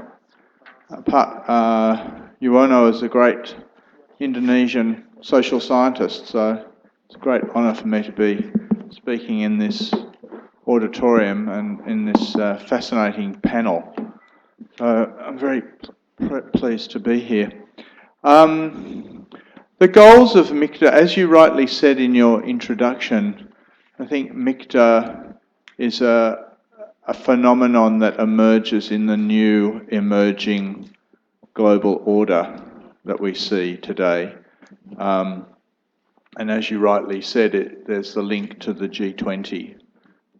So I think as we're seeing the shift of global power, the rise of new powers and the relative, I won't say decline, but the relative rebalancing of global power, we're seeing, and I think this is a point for the students, this is a part of the new dynamics of the global order. So I think one of the important objectives of MIKTA is to stimulate new thinking about multilateral purpose and multilateral action to advance global peace, security, and to address global challenges. So it's very much part of a new phenomenon of multilateral diplomacy and efforts to try and address multilateral challenges, because I think there's some critique that I think multilateral diplomacy has reached some sort of obstacles and barriers to its making progress. I think we're now 70 years into the post-Second World War global order, and the United Nations and many other global institutions, WTO and others, have faced very significant challenges, I think, with the growth of the number of countries in the world now. I think there's nearly 200 countries. And so the global order is much more complicated than it was 70 years ago. There are many new issues like climate change that are facing us all, transnational crime and security threats in addition to traditional security challenges, and many social and economic issues.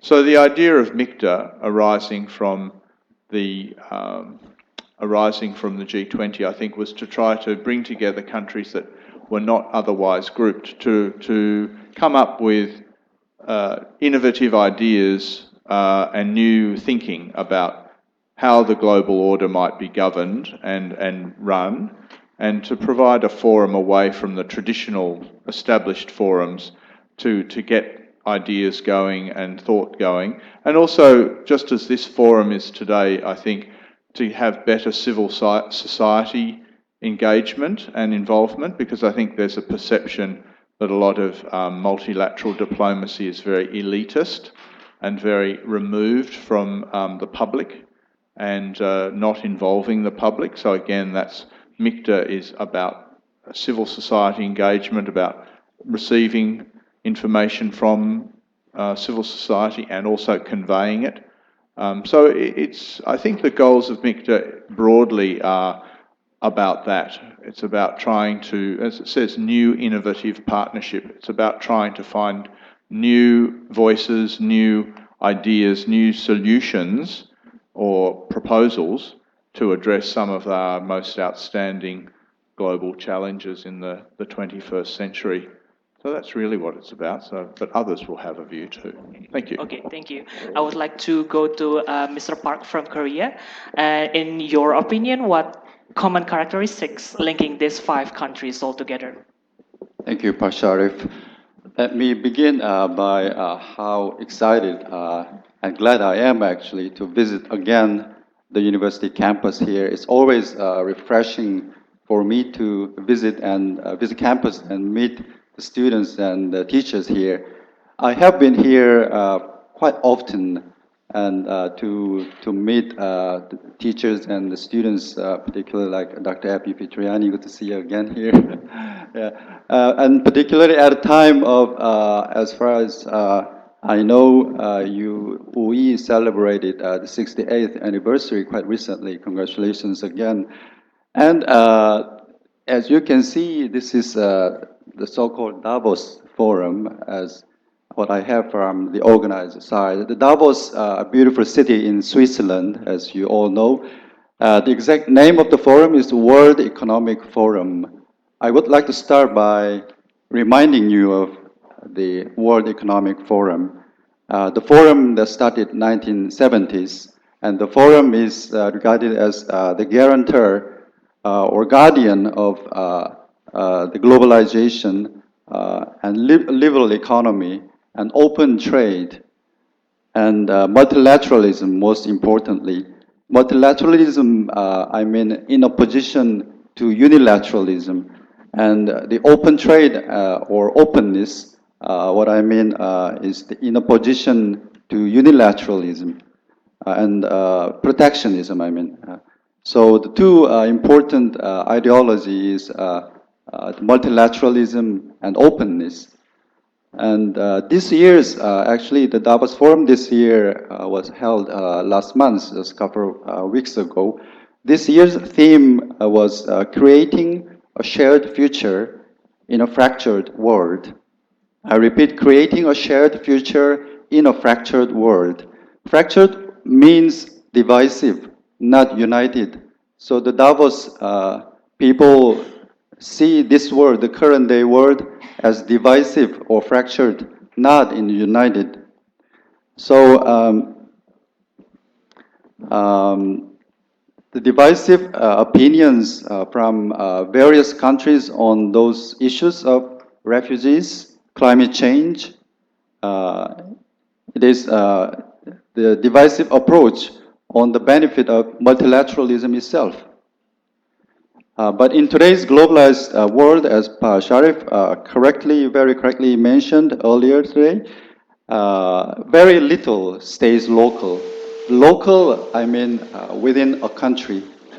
Many issues like terrorism, greenhouse gases, and the haze, or refugees can no longer be considered the concern of one country alone. So this kind of new world system, some political science call it the world order, world system 2.0, but we can simply say it's the outcome of the globalized world. So this globalized world provides us the strong rationale. We need the multilateral approach. So we 5 MIKTA countries share the strong understanding that multilateralism should pay and globalization are beneficial to all of us. So There are multilateral arrangements. We can simply think of the United Nations comprising over 190 countries. And then the European Union, EU, and the ASEAN in this region. And also Asia-Pacific Economic Cooperation, or APEC. Those are based on the regionalism. And then religious base, as Indonesia as part, the Organization of Islamic Countries, the OIC, and economic size, we have G7 or G20. But there are smaller size multilateral arrangements. We better say it's minilateral arrangements, like 5 countries, MIKTA. And in Northeast Asia, China, Japan, Korea, we have trilateral cooperation. That's another example of minilateral. And here also, in Sulu Sea, for example, again, Malaysia, the Philippines, Indonesia, the trilateral cooperation in securing, countering the piracy or securing the maritime security issues. So then let me again touch upon what other similarities among us, because as you saw from the video, we 5 countries quite diverse and different. Let me just give you the example of the population. Indonesia, 260 million, the largest. Australia, slightly over 20 millions. And, sorry, 24 million. And we Koreans, over 50 millions. And Turkey, 80 million, right? So diverse. But economically, we are in between the world GDP 2016 base, we are between 11 and 18. So we can say economic size with 5 countries in a very similar.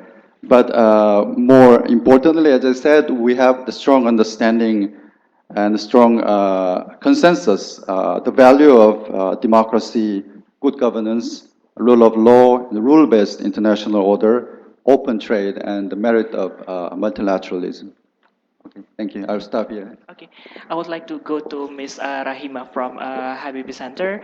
This is actually the questions that I believe in our mind actually right now, because MIKTA is very diverse, right, in terms of geographical locations. Turkey is in the Middle East, Mexico is actually in Latin America, and Indonesia is in Southeast Asia, so on and so forth. In your academic assessment, how can they create such a grouping all together? What kind of force binding them all together? Thank you very much. I think, in a way, you've answered it yourself, because, and I think just if you look at the banner, a new innovative partnership, I think that's the key. Where I was really happy this morning when we had our discussion in the speakers' lounge in the dean's office.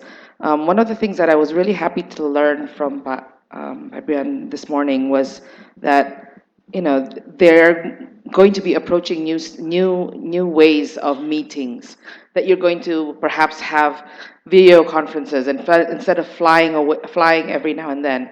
One of the things that I think from not just from an academic perspective, but also from from a public perspective, from someone who's watching all these meetings happening, these summits, and I think Alistair mentioned it just now, like, a lot of these multilateral groupings have become very elitist. Even in a way, we try as much as possible to, in the region, of course, among us, we know ASEAN perhaps better. But even ASEAN, that's 50 years old, we're having such trouble trying to get a buy-in, trying to get ownership from the public. And I think MIKTA is in a very good position of actually harnessing not just conversations among the leaders, but it has this capacity, and it has a sort of a blank canvas on how to engage the public, and that's what I think is the binding force of MIKTA, because I think the 5 countries are committed to making this, that innovative part of the partnership. I think is really interesting, and I'm glad that and I'm glad that the government, the governments of the MIKTA countries are seeing, especially in the ministries of foreign affairs, they're seeing that there's benefit in having video conferences instead of flying around everywhere because yeah, it does take a lot of time and you do a lot less, but without much results. When you have, and from the very beginning, MIKTA, it has to be said, and I think this is one of the innovative parts of MIKTA, is from the very beginning, MIKTA engaged civil society. MIKTA engaged think tanks, academics, and research centers. The Habibi Center was honored when we were asked to be the hub, the focal point for MIKTA for Indonesia. We were very happy to be that, and again, it included us. And having sessions such as this in campuses where you then have, hopefully what we'll get out of today is actually input from how do you want to see an engagement of MIKTA. It's more coming from the bottom up rather than just a government-led initiative. Because actually, the Ministry of Foreign Affairs of Indonesia is opening up in its engagement on how MIKTA should move forward. We were very happy to be the organizer for the MIKTA essay contest, which led to actually really interesting perspectives from students. And those are things that I think, again, I know that, we would like to see high level and groundbreaking developments of MIKTA, but at the same time, I like that MIKTA is getting down to the basics first and engaging first, and I think that part is the innovative part. And I think the coordinator being Indonesia this year, I think Indonesia is a great. It's a great year for Indonesia to be engaging students, academics, and all of that. I mean, we have our internal domestic issues, political, but that's where you get engagement as well. So hopefully, I mean, I think that's what binds us is that, again, the population, the demographics of the countries in MIKTA, just the diversity. I'm one of those that actually celebrates the diversity as the binder, because that's what you then get. You learn so much more about others, and that I think becomes the strength of MIKTA. I think it has been said one of the critiques of MIKTA is because it's informal. I think that's actually the benefit. I'm kind of weird that way. When people think it's a challenge or as an obstruction, I think of it as a benefit and see how you can actually take that. So the diversity for me is not a challenge. The diversity is actually the biggest benefit that we have. That's what binds. So I hope that answers that. Okay. Thank you very much. That's a very interesting point, the public engagement. I shall return to that later on, okay? I would like to go to Ambassador Alvarez. Your country, Mexico, is actually the first coordinator of MIKTA back in 2013. This is actually very important because you set the standard of how MIKTA should go. So in your opinion, can you please describe what your country has put forward during Mexico's coordinatorship in MIKTA? Thank you, Pa Sharif, and thanks to all of you for being here and the University of Indonesia for their kind invitation. Indeed, MIKTA is still a baby. It's a 4-year-old baby, but when Mexico chaired MIKTA, it was a newly born baby. So the main concern when you have a newly born baby is to ensure that it will have a long and fruitful life. So that was the main concern of Mexico, to nurture the baby, to make it grow strong and smart. But I want to state very clearly that oddly, MIKTA is a baby that has 5 parents, not 2, like it's normal. so MIKTA, although Mexico was the first chair of MIKTA has 5 parents who gathered for the first time in the sidelines of the UN General Assembly in New York in 2013, and and then they were chairing alternatively until this year when Indonesia became the chair of MIKTA. So what has put Mexico forward in MIKTA? Mexico is a country that has a long tradition of championing the best international causes. Just to give you a few examples, it was at the initiative of Mexico that the first nuclear-free zone was created in Latin America through the Treaty of Tlatelolco. Tlatelolco is the site of the Mexican Foreign Ministry. Later on, it was at the initiative of Mexico that the old and politicized Human Rights Commission was transformed into a more objective Human Rights Council, and Mexico became the first chair of the newly created Human Rights Council. Later on, Mexico has continued to champion the best international causes. For instance, in 2010, we hosted the COP16. Indonesia had done that before. And there we were able to rescue the world climate negotiations from the previous failure in Copenhagen and paving the way for the Paris Agreement later on. In 2012, we hosted the G20 summit to try to refurbish the international financial architecture and prevent new global financial crisis. And currently Mexico is championing negotiations like the World Pact on Safe Migration and the Nuclear Arms Ban Treaty, to put only some examples. So Mexico has tried to put all this long tradition in favor of the best causes with countries that are like-minded. All the countries in MIKTA share all the principles and the goals that I mentioned previously. So I insist, MIKTA is a baby that has 5 parents. Thank you very much. And I would like to go to Mr. Arab. Your country is the previous coordinator in 2017 of MIKTA. What has your country put forward during its coordinatorship? Thank you, first of all. Salamat Sujara. It's a pleasure to be with you, all of you today, with the distinguished ambassadors and the charge d'affaires. During our coordinatorship in 2017, MIKTA agreed, first of all, in 2016, MIKTA agreed to focus on 7 core areas to enhance its cooperation.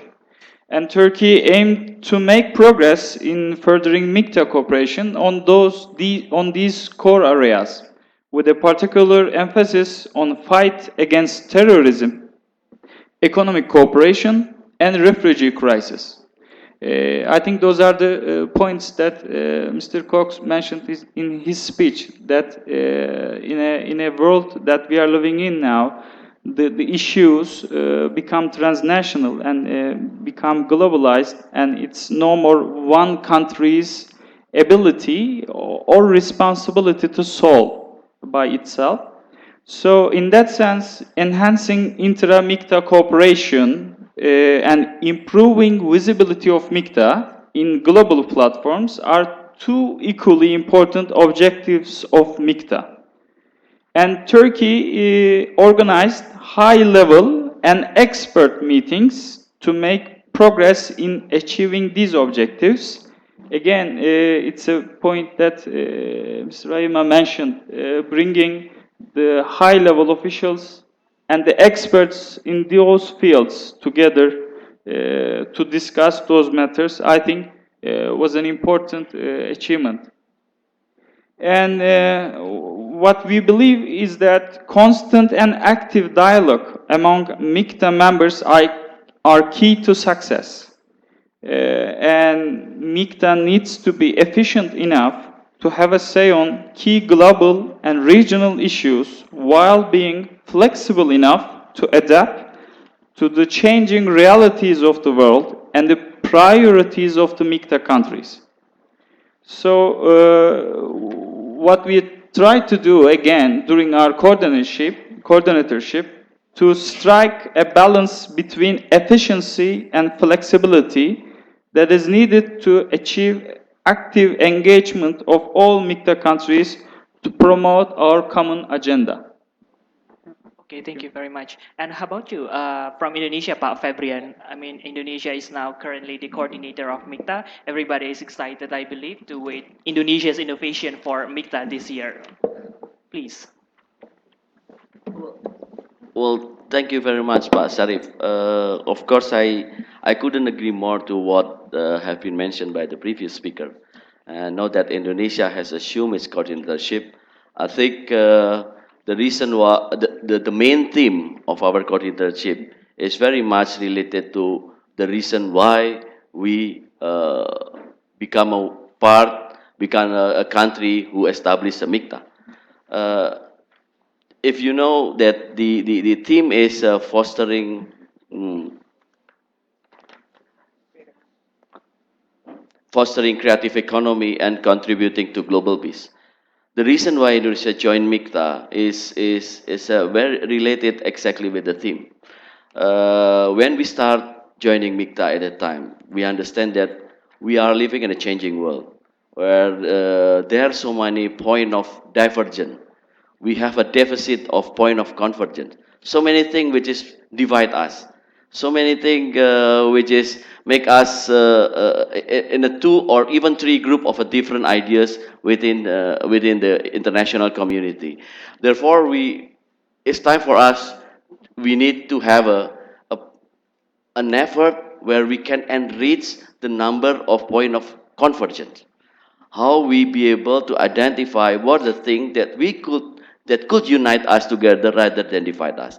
Therefore, it is our effort to find or to establish or to create the so-called ecosystem of peace. Because we understand it is peace that we need to enable us to live together, to secure ourselves, to secure our nation, and to secure our people. That's the reason why contributing to global peace is very much important.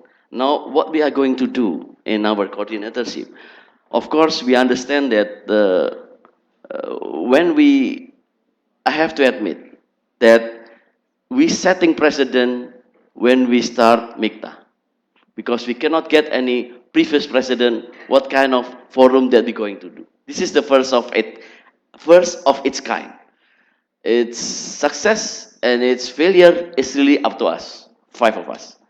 And not only up to us, but up to all of you. Because what we are trying to do, not to create an elitist forum like Pa Alistair said, but it's supposed to be a nationally owned forum. Me, you, everybody in the country. So it's no longer a governmental forum, it's a national forum. And that's why in our coordinatorship, we put a special emphasis on how to reach out to other stakeholders in the nation. That this MIKTA is not belong to government. This MIKTA belong to all of us. Therefore, emphasis on the people-centered program, on the community-centered program is very important.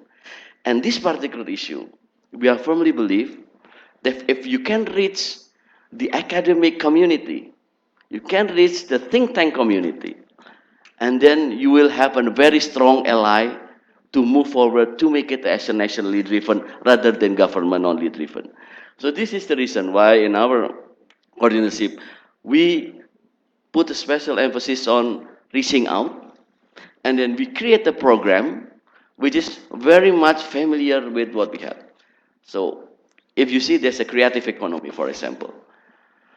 Now you have to admit Indonesia have moved beyond what we have experienced in the last 10 years. We have a new sector of economy which is developing, including or embracing the participation of the younger generation. It's mainstreaming the gender equality, and it's also encompassing the effort in empowering the small and medium enterprises, which is creative economy. This is the reason why we take the creative economy as our theme, because we understand that creative economy turned out to be employed no less than 16 million people altogether in this sector. And secondly, the contribution of creative economy in the in the economic development reached 7.2%. So it's significant. Now, when we put it back in MIKTA, how for us be able to seek the convergence of efforts in the other MIKTA's company, MIKTA member, to have a process of lesson learn process, we can learn each other, and we could develop this particular sector economy to contribute peace. Because I believe if you can bring welfare, if you can bring security to the human, not only to the state, then you will have peace. So this is part of our efforts in creating an ecosystem of peace, where peace cannot be made only by one person, one country, or one region, but we have to create an ecosystem which every subsystem work together, now in Indonesia, and then in the other region, because like I mentioned, why setting a precedent? Because there's no such thing as cross-regional grouping, which start following the approach of bottom-up approach, like Bu Rahima said. It's a really MIKTA. We not imposed from up, but we try to seek what kind of thing that we could develop together to bring cost to MIKTA to move forward. So this is the idea why Indonesia, in our coordination, we try to, as much as possible, to embrace the people, look or seek from the people what kind of thing that we can work together more. So you are the stakeholder. You are not the target, you are the stakeholder. The failure or the success of MITA is very much depend on us. You, us, other stakeholder, and the government. Thank you.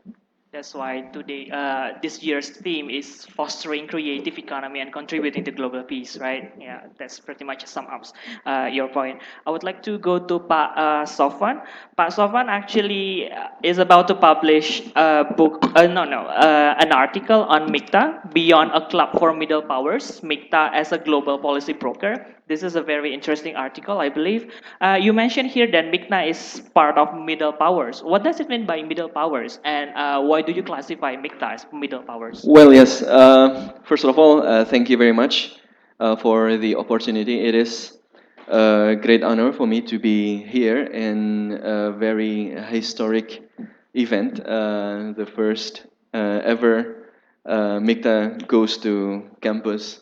So if the jazz goes to campus can go until 30 years, well, we do hope that MIKTA can also go beyond 100 years, or maybe if it is not needed anymore because the world is already very peaceful. Uh, so, well, on the middle power thing, before going there, I would like to give the context. When MIKTA was established in 2013, a lot of expectations came up to this new innovative partnership. This is the first of its kind. It connects very diverse members with influential powers in each regions, Indonesia in ASEAN, Australia in Asia Pacific, as well as in the Pacific, and then Turkey in Europe, as well as Middle East, Mexico in South America, and Latin America, and then so Korea in East Asia. So I think this is a very interesting development in the context where the global governance is under strong stress, because the world is changing rapidly, and because of that rapid changes, the existing global architecture is no longer able to answer all of those questions. One of the most important, like the United Nations, the UNSC, face criticisms for many of its current way of doing things, including in the UNSC, and a lot of debates are going on. The multilateral trading arrangements, the WTO, stalled for years, and no signs of moving forward. and a lot of new challenges having no answers yet. While at the same time, in this changing situation, the world is witnessing the crystallization of groups, the status quo in the G7 and rising powers in the BRICS, which are to some extent seems to be competing in many aspects. The United States warned its allies for not joining the One Belt, One Road or the AIIB and other phenomena. So the global governance is in a very challenging situation. And if global governance is left only to the major powers in G7 or in the emerging powers with revisionist tendencies, we will witness a fractured world, as in the Davos forum mentioned. So it is, MIKTA came in this very challenging context. Because then by putting forward a cross-regional initiative and putting forward these diverse countries, MIKTA can provide somehow what I term as the hub of networks of countries. So one of the problem with the existing global governance is that many of these are shaped by powerful states, and not only powerful states. In those powerful states, public could not reach, as you already mentioned. It is pretty much the domain of the elites. But MIKTA came to offer an alternative for this mechanism. Global governance should be shaped not only as the resultant of the negotiation between major powers, but considering the interest and the concerns of all countries, big and small, and not only countries, but also those inside the countries. So MIKTA is playing the role as the hubs between the existing global governance, which is under stress and mostly determined by major powers, and those to some extent facing the challenge of legitimacy, to reach out to other stakeholders, which is states big and small. And countries in MIKTA are in their own merit are important actors in their regions. They are hubs of various important regional organizations.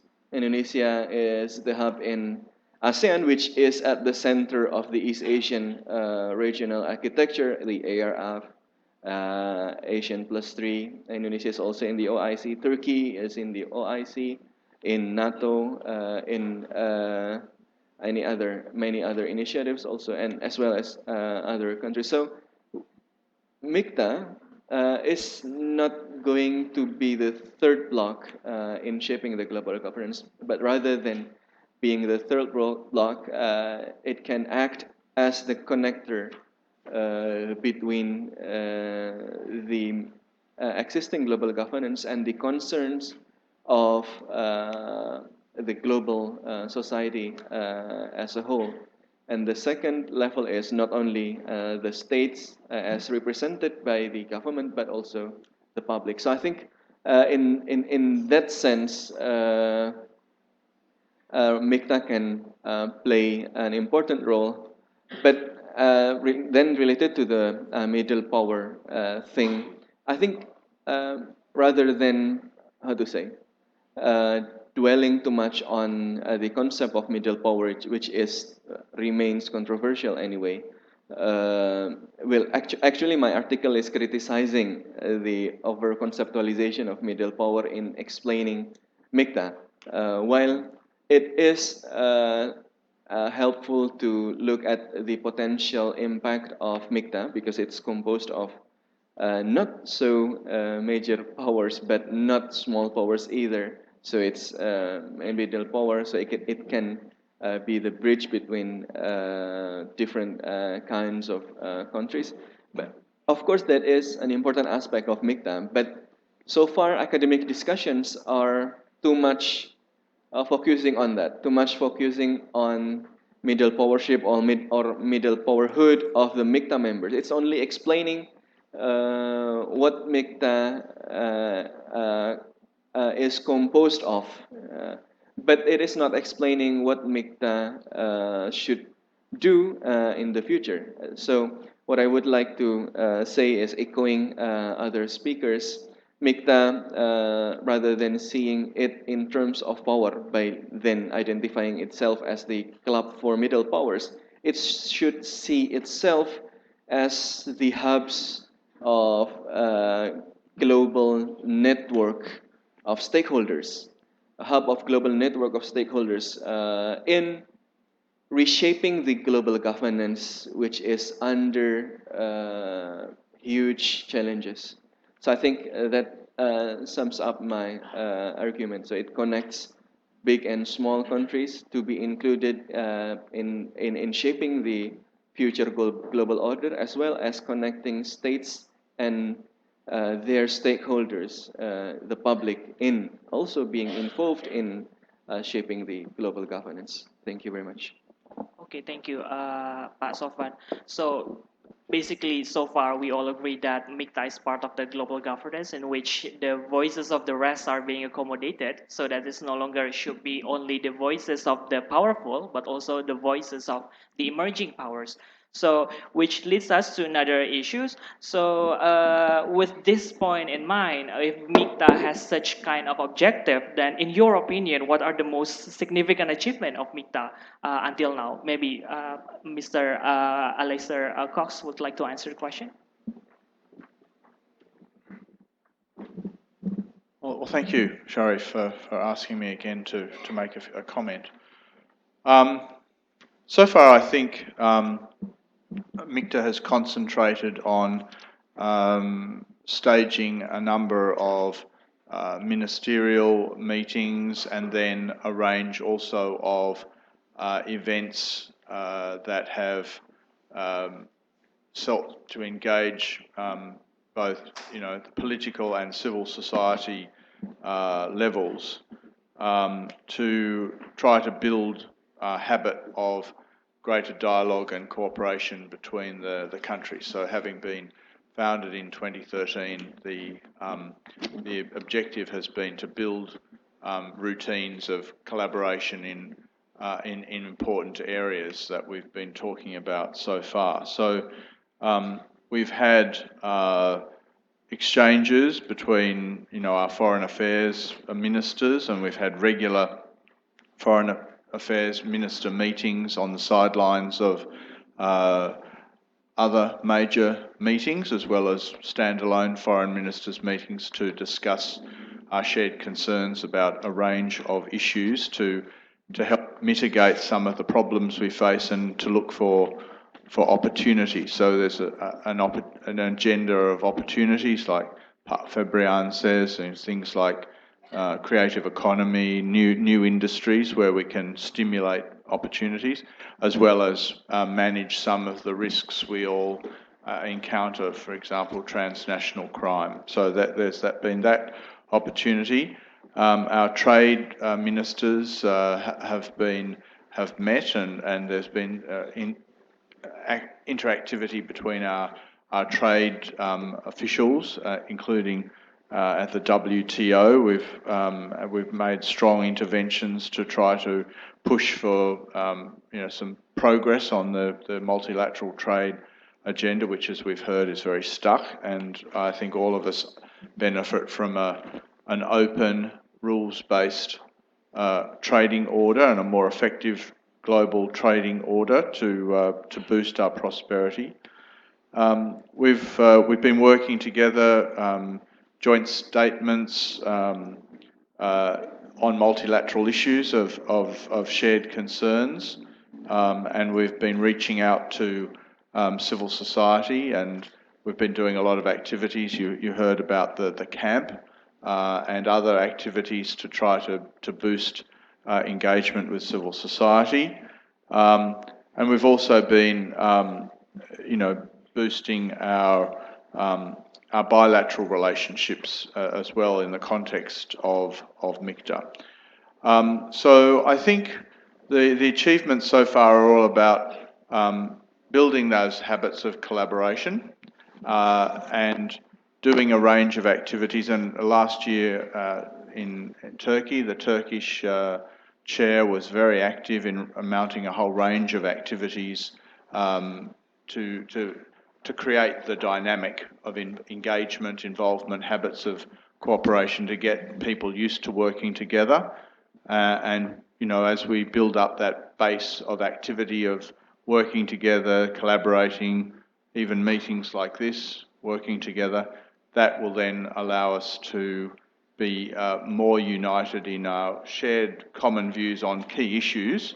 We don't always agree on everything, but where we have common agenda, then we're more comfortable to put our view forward and also to try to take account in that view of the views of civil society, and also we have techniques for reaching out to civil society for more inclusive policy development. So I think, others may be able to sort of specify some of the specific activities that we've done, and there's been a lot, and there will be a lot this year under Indonesia's chairmanship, but that's the objective of what we're trying to do, yeah. How about you, Ambassador Alvarez? In your opinion, what are the achievements of MIKTA so far? Thank you very much. Well, to analyze the achievements of MIKTA, I think it's necessary first to analyze the international context in which MIKTA emerged. It was a very worrisome international context. On the one hand, it was a world that had already witnessed the dissolution of the bipolar order of the Cold War, but not only that, it was also witnessing the fading of the idea of an undisputable hegemony of one single country in the world. It was a country that had been questioning the values of democracy, human rights, and free market. It was a world that showed some lack of effectiveness of the UN and other international bodies to respond to major international crises. It was a world with the growing presence of non-state actors in international relations, witnessing also the rise of terrorism, pandemics, climate change, human displacements, the global crisis of financial crisis of 2008, that forced to rethink the international financial architecture, and finally the emergence of middle powers in international economic and political governance.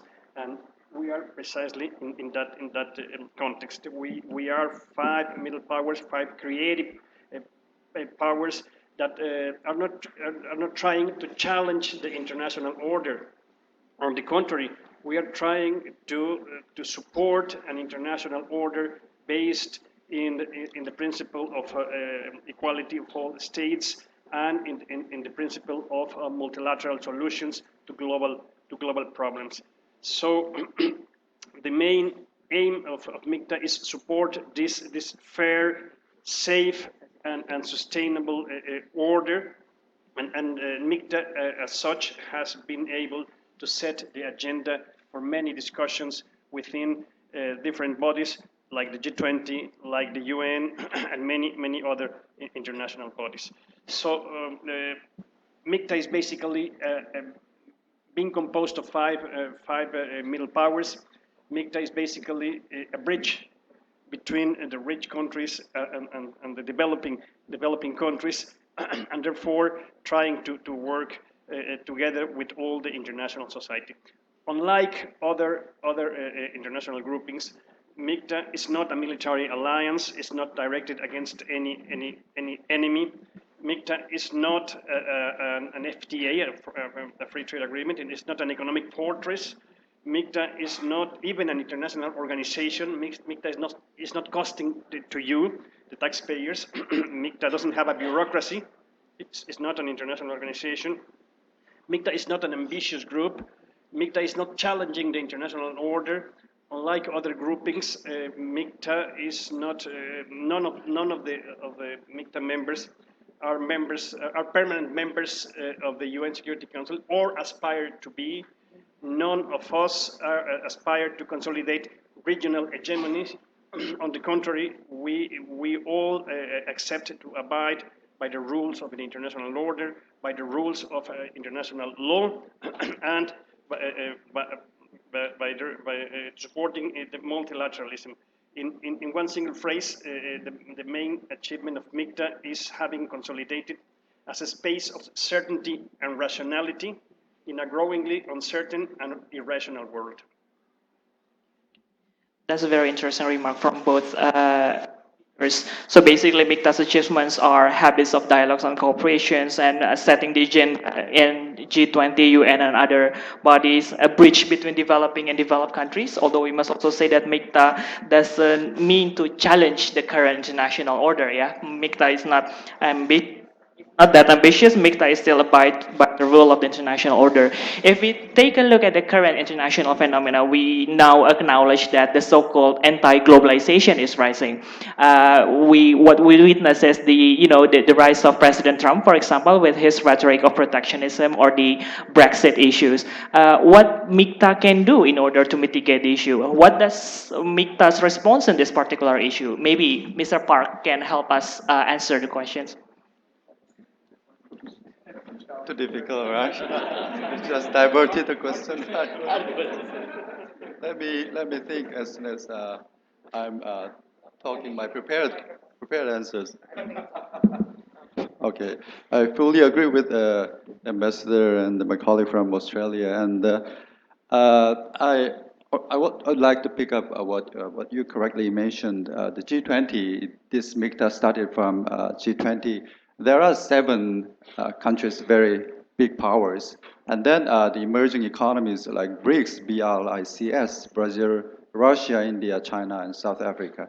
So we 5 countries were kind of remaining countries, okay, and we didn't want to see any single country, any single big country, or single group of countries of major powers dominate all those issues. So to a large degree, it's true that we 5 countries agreed to have a group which is called MIKTA, but it's not like a closed regional bloc, as Ambassador mentioned. We do not seek to demolish all those current international systems, okay? Rather, instead, we would like to bridge the gap between the developed countries and developing countries. And we want to have our voices heard and our presence be seen quite clearly. So for the past 5 years, I think each one of us tried very hard to raise our profile. And it started from the economic settings, the global trade, but now it covers various other issues. It's worthwhile. I would like to share with you some of the examples that how we coordinated, the 5 countries coordinated in multilateral settings in United Nations. The first one we adopted a common position on the issue of women and gender equality during the discussion in Geneva this October last year. And we issued a joint statement when my South Korea's compatriot, North Korea, did a nuclear test last year, September. And then we also addressed a common position on the newly establishing UN Office of Counterterrorism in New York. It's June last year. So like these, we have tens of cases and examples that we 5 countries shared the common position and then expressed clearly to the international community. And because I wanted to introduce the Korea's chairmanship, some of the humble achievements. It was in 2015, as you are seeing the logo, the beautiful logo. It was adopted and made during our Korea's chairmanship. And then the website was open as well. And then we, as Dr. Hima kindly mentioned MIKTA as bottom up, okay? Because you yourself joined the MIKTA Academic Networks Forum, right? In 2015, the inaugural meeting was in Seoul as well. And then I would like to briefly touch upon your question, which was very tough. Can you repeat me again, please? Okay. How should MIKTA respond to the anti-globalization sentiment? I would like to listen from my Indonesian. Okay, of course. Please. Maybe with the theme of creative economy, Indonesia wants to respond to that anti-globalization sentiment in the, in an innovative way. Please. Yeah. Well, thank you very much. You passed the button to me. Yes, I think when we start establish MITA, we don't have any pretension whatsoever to creating a new bloc.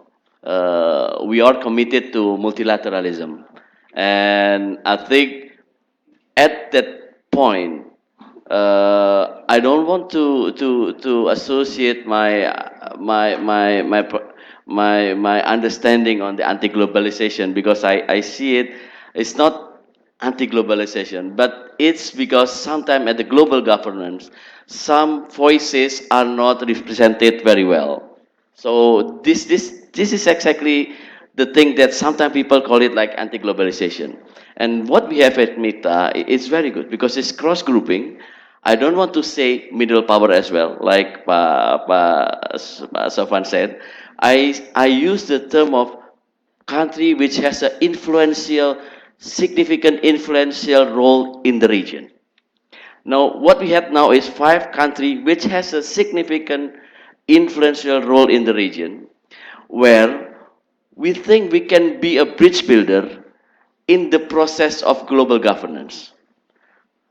We coming from the different traditional grouping. If you talk about the multilateral setting, there always a traditional grouping.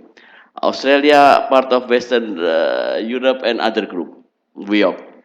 And then there's America Latin, GRULAC. And then we have North Korea, South Korea as well, and Turkey is in part of different group as well. So now we try to strike the balance where the influential player in those group, we sit down together, try to find the commonalities among us, and we promote it together. There is significant lesson learned process as well in here. So I mean, we want to be a bridge builder where Australia can give understanding and Australia grouping and the other grouping that we not belong to. Indonesia can talk in a non-life movement, for example, in the OIC. Korea can talk in the other region, in the other forum, which Indonesia is not part of it. Turkey as well can do that. Mexico can do that. So if all of 5 of us can championing the thing that we share, we believe together, I think it will contribute something to the global governance. The gap can be shortened, can be filled up, and the understanding can be reached. So this is this idea how MIKTA could contribute to the global governance. We try to become a bridge builder.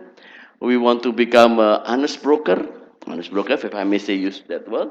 And of course, we want to be a consensus promoter. I think that's all I can have an answer for that.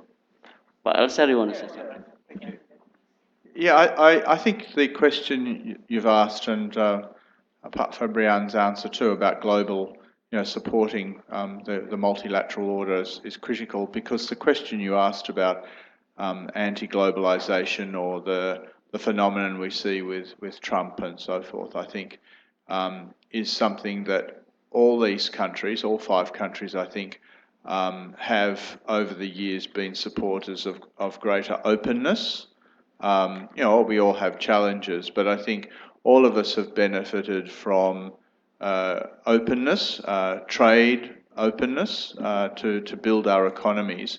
And so the challenge of countries that are talking about, you know, their country first or promoting only national approaches and not global approaches, I think is a challenge to countries like the five here. So I think there's a big role for, and that's why I mentioned the work that some of us have done we've done at the WTO. We need to work together to make the case internationally for continued openness and the benefits of openness in a rules-based order. But also we need to make the case, and that domestically, because that's where a lot of the arguments about the benefits or otherwise of openness are being contested today. There's, you mentioned the United States, there's a lot of debate there, but there's also debate within our own societies about how open should we be more, you know, focused just on our national priorities, on national advancement versus international and global engagement and relative openness. And I think the common factor for all these countries is that we've benefited from relative openness, and we should try to continue that. So I think we need to find forums internationally, and that's why we're having a forum like this today. There needs to be more outreach, because politicians, senior officials, other people need to be making the case for openness. We need to be saying what are the benefits of openness for prosperity, for open trade, for interchange with foreign, you know, more exchange with foreign people, and not just closing ourselves off. Because at the end of the day, we need that sort of rules-based approach and openness, because I think all of us stand for the principle too, that might should not make right. You know, it shouldn't be just the mighty who are, you know, driving everything without the rules. So that's, I think, a very important principle. So I think this group does stand for that openness, which is in favour of supporting. I mean, we want equality. We don't want to see massive inequalities grow up, but we want regulation, we want management, but we do want openness too. Thanks. I would like to make a couple of comments on this power discussions actually, and it's an important idea to begin with. The world is bigger than five, and by five I don't mean to MIKTA. I mean the other big five. So with all these discussions, and I see, I mean, personally, I will go a step further and to claim that MIKTA countries are constructive powers. Besides being a regional powers, very important stakeholders in their respective regions, they are constructive powers, and this is in the sense that they are vital part of their regional security, political and economic dynamics, all of them, and they care for these regional orders in their respective regions as they care for peace, stability, and they wisely use the instrument of diplomacy, reaching out beyond their region. So reaching out other constructive powers, as in the case of MIKTA, they are using the instrument of diplomacy to support and promote the global values. And those global values are benefiting their countries and their surroundings. So by fostering those partnerships, I think the MIKTA countries, as mentioned previously, if you look at in the discussion of anti-globalization discussions, these MIKTA members are actually strengthening crucial multilateral institutions and systems.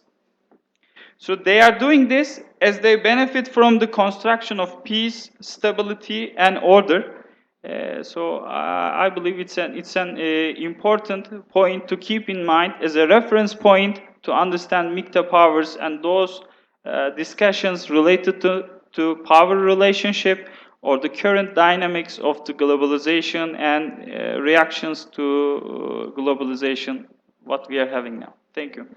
Thank you very much. I have one last question just after this. I want to switch to the Q&A, and it is addressed to both academics here. So in terms of global governance, of course, MIKTA is not the only representative of the so-called rising powers, right? The rise of the rest itself.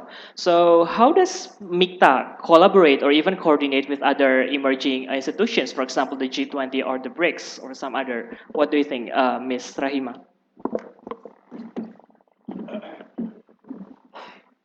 I think there's a trend coming, right?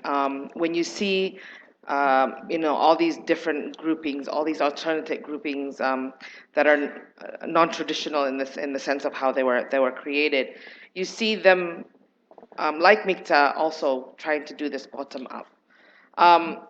Like the G20 also has a T20 of think tanks of the G20 countries. And MIKTA also has the focal points as well. So I think linking them up is part of this new strategy. I think even to a certain extent, even some of the more established or more traditional groupings are starting to see a benefit in that, seeing how they link up. We're seeing 50-year-old institutions like ASEAN increasingly trying to use that as a platform, use stakeholder engagement, people-to-people relation. The word inclusivity and the word people-centered is often thrown around, but not really being done in a manner that is very constructive. And I think that's the difference now, and that's how our people are linking up. And so you have institutions such as ours actually, for example, just by listening to the discussions happening here, my head is thinking how this would link, for example, as Pak Ferbian mentioned, how can MIKTA, how can Indonesia, as a big player in ASEAN, help the other MIKTA countries within the ASEAN region, for example. For me, my head then starts spinning as to, yeah, how can we do that? Because then you have it's kind of this inclusive nature of how we're trying to develop something and how we're trying to solve global issues. And I think you see these cross-sectoral, cross groupings, and you don't end up having to reinvent the wheel every time. You see what's happening, and again. Going back to my previous point, and I'll always drive this point being the most important, this bottom-up approach, actually taking some of the suggestions, some of the perspectives, some of the engagement that we have with youth, with students such as the ones in this room. You get a better perspective as to, because you constantly ask, and the question that will be constantly asked of a G20, of ASEAN, of the UN, of MIKTA is, what is it going to do for me? How is it going to help my future?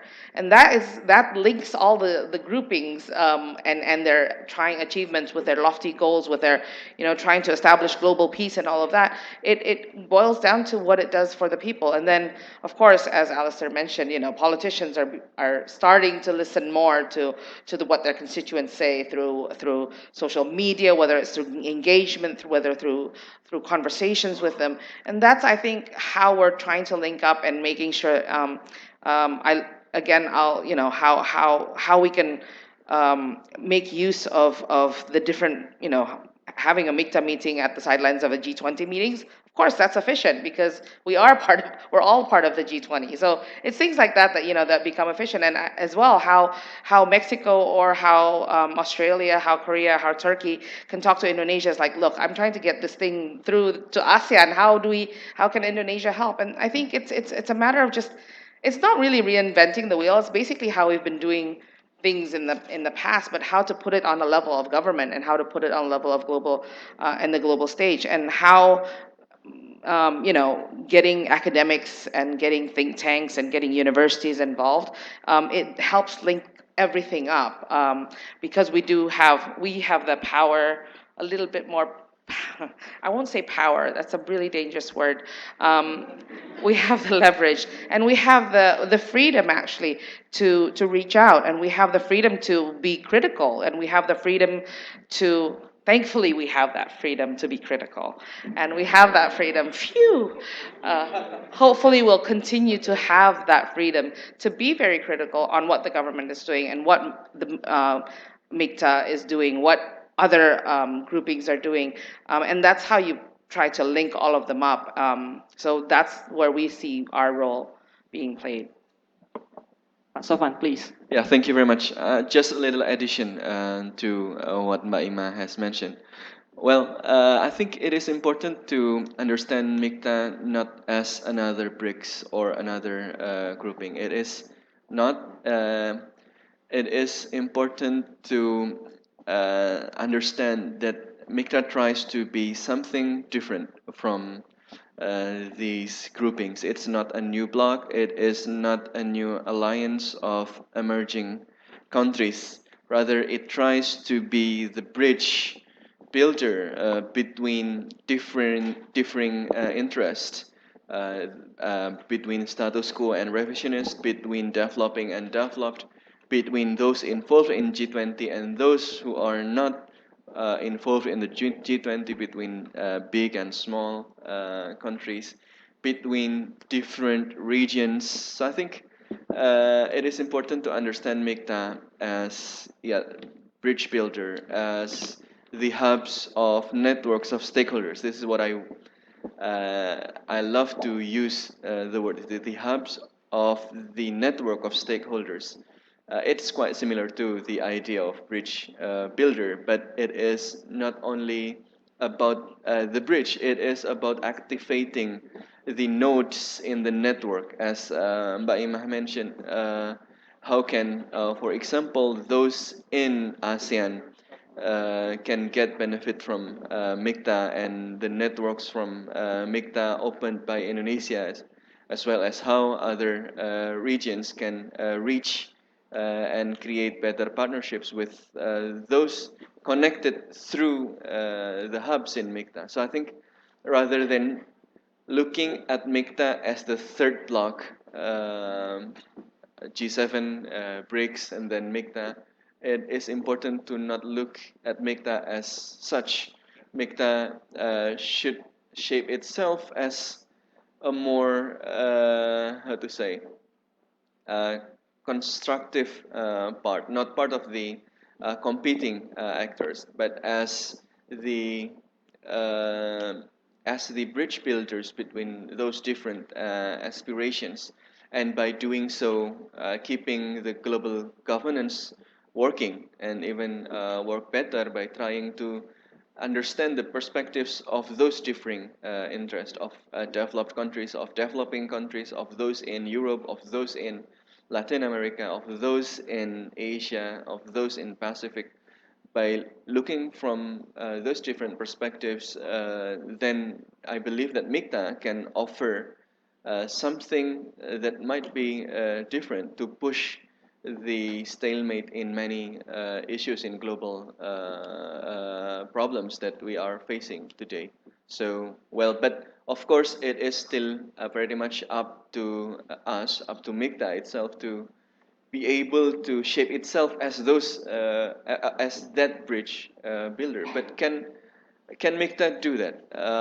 Of course, this is still a very early stage, and I think many countries in MIKTA are still trying to find the right way of doing this. But I believe that even um, a starting I mean, meetings and different kinds of workshops are already beneficial by opening up those networks. So I think what we need to do in the future is to make clear identification of MIKTA as those as the bridge builder, or in a sharper word, as a global policy broker.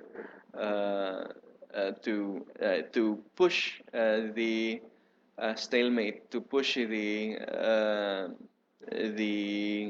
global governance forward. Thank you very much. Okay. Actually, I can keep asking more and more questions, but I've been super selfish so far. Okay, let's just open up the Q&A sessions. Everybody wants to ask questions. Please raise your hand. Please be short and concise. Please let us know your name and your institutions. Please raise that up high. Okay, the lady over there with the glasses, one, two over there, and then three over here. Okay, the first three speakers. Yeah. Your name, your institutions, and please be short and concise. Hello, my name is Cutjihan Safira, or in Turkish we say merhaba. Benim adım Cutjihan Safira. My name is Cutjihan Safira. So I have two questions. The first question You is... are from? I currently studying in Universitas Indonesia, majoring in international relations. So I have two questions. So the first question would be, I've heard a lot about MIKTA itself and some aims on what we are trying to achieve, but I have a questions regarding the possibility of the enlarging of membership. Is there any possibility for MIKTA to open for more countries to join? And if not, why? And if so, to what extent it's gonna be feasible? And for the second question would be specific for the ambassador of Turkey to. So I have a question. So for the representative from the embassy of Turkey, so the question would be regarding the statement that we have to focus on 7 areas regarding MIKTA. So why is it beneficial or even significant for Turkey to join MIKTA? As we know, according to the proximity level or the proximity, it's not that close. So between the membership of between the countries in MIKTA, it's not that close according to the proximity. So why is it beneficial and significant for Turkey to join MIKTA? As we know, one of the focus that you've mentioned before, it was about terrorism, refugee crisis, and things that we see it's really connected to borders and sort kind of things. Thank you. Thank you. The next speaker, no, the boy at the backside. Yeah, yeah. Thank you for the opportunity, moderator, ambassadors, excellencies. My name is Adira. I'm at my 5th semester majoring international relations at Mustafa University. And I would like to ask a questions, but I would like to specify upon the international political economy, which is actually, but as Mr. Alvarez says before, that we are aware that MIKTA is not an international institution, not an agreement, not even a new bloc. But does it mean that MIKTA is not recommending the regionalisms in terms of economic market or even the economic integration itself? Does it recommend or does it not? Thank you. Thank you. Andira, that's your name, right? Adira, okay. Okay, and the last speaker, please.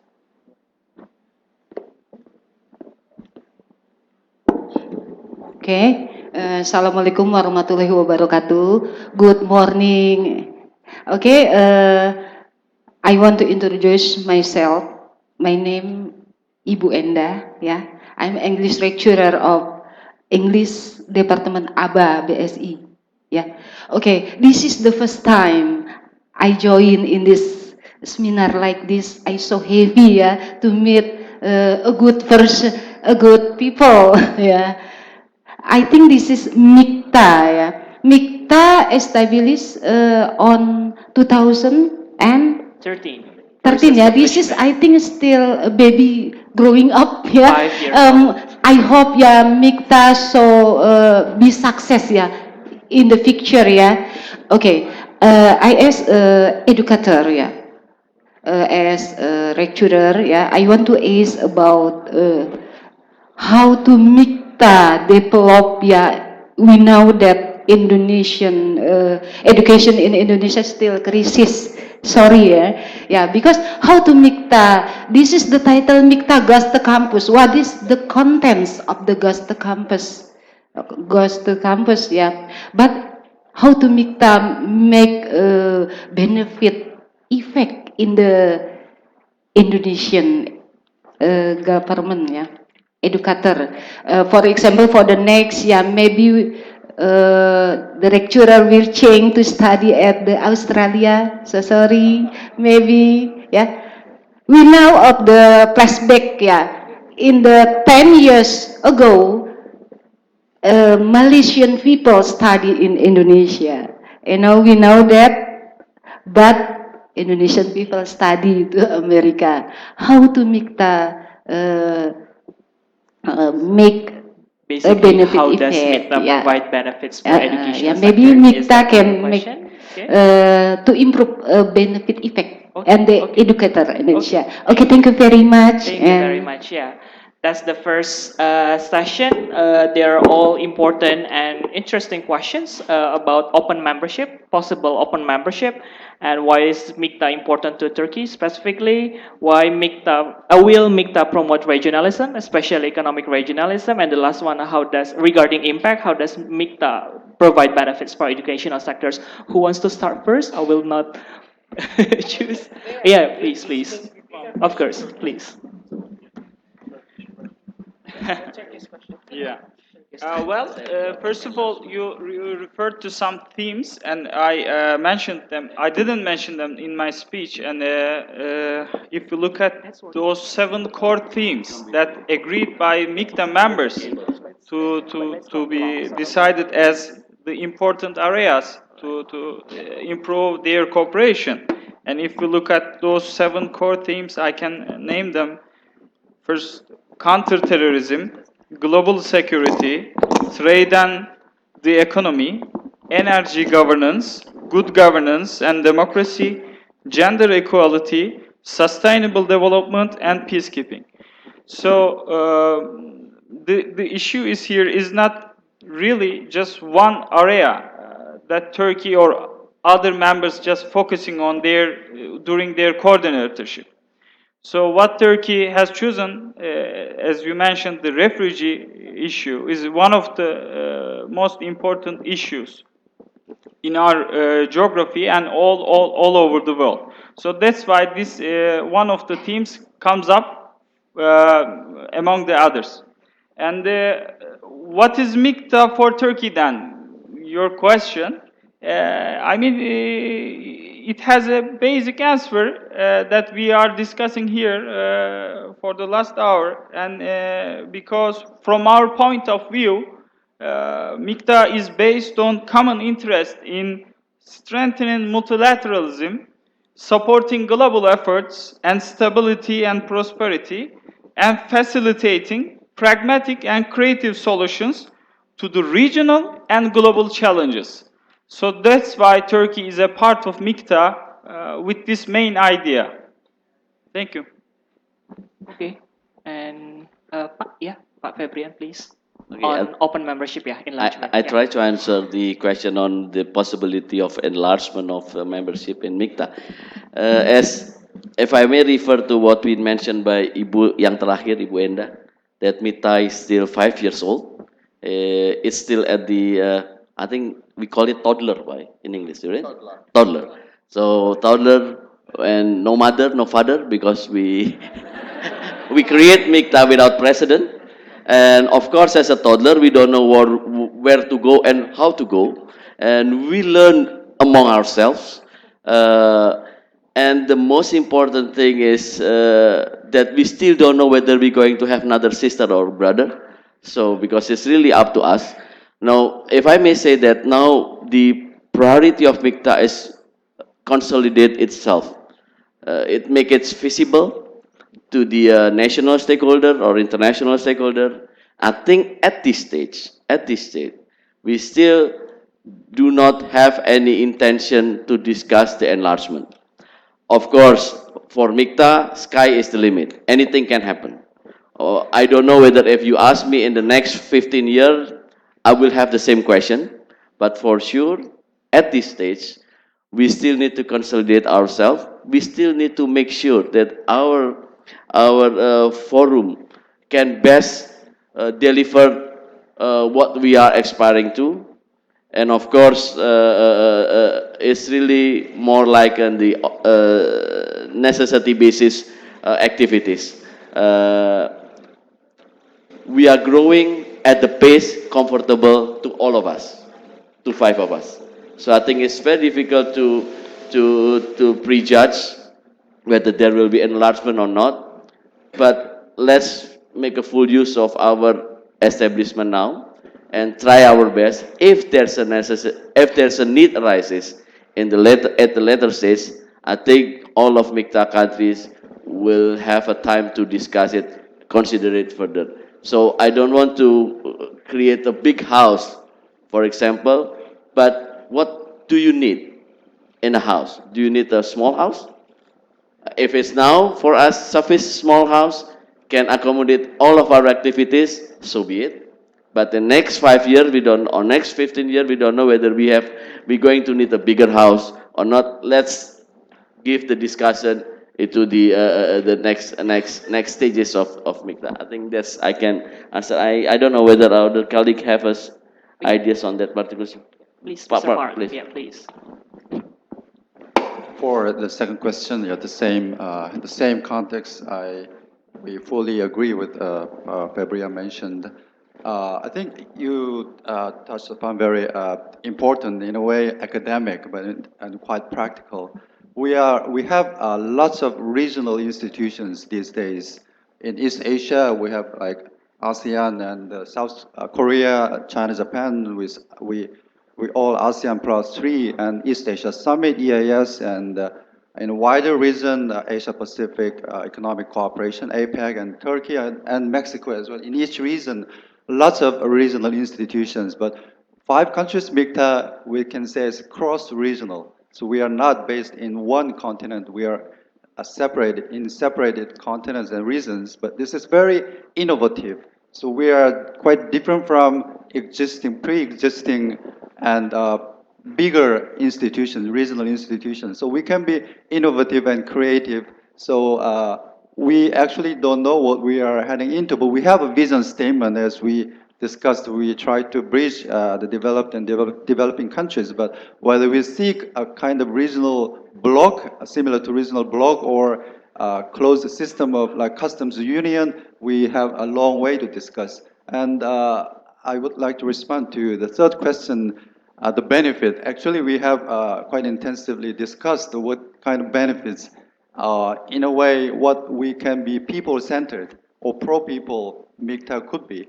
So probably if we today bring about the idea of, practical idea of, okay, visa exemption for MIKTA countries, that would be wonderful for everyone, or big scholarship programs. I think that's going to be the direction or the tangible outcomes that we have to discuss. But at this moment, as you said, quite early stage that we have to consolidate ourselves, reaching to that stage that we can more freely discuss that kind of issues. But at this moment, I would like to introduce like university students. There's a gathering of university students from MIKTA, 5 MIKTA countries. For example, last year, November, in Korea, we have a MIKTA Young Leaders program. So 40 university students for a week. They discussed various global agenda, climate issues and terrorism. And of course, they had a cultural site visit. And then this month, the Korea invites MIKTA journalists, so 4 journalists from each country to cover the Pyeongchang Winter Olympic Games. So this kind of new projects and programs will be developed, I think, from each member countries. Okay, thank you. Anybody wants to add something more? No? Okay. Okay. I think we can open the next session of Q&A. Anybody wants to? Yeah, the gentleman over here and the lady at the back side. Is there the one? Okay, the one over there. Yeah, the boy over there. First one over here. Yeah.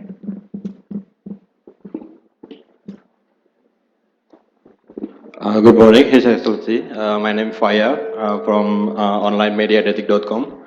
My question is how MIKTA will play on soft issue that high potential to engage civil society, for example, tourism, and maybe will you have some kind of policy like free visa to visiting each other country member or something like that? Thank you. So basically, how does MIKTA deals with tourism? Yeah, that's the questions. Okay. The next speaker, which one? Yeah, on the back side. Yeah. Hello, good morning. My name is Mabda and I'm from International Relations Department of University of Indonesia. I have a Sorry, your question. name again? Mabda, Mabda. M-A-B-D-A. Okay, okay. Yeah. I have a question. It is regarding nuclear issues.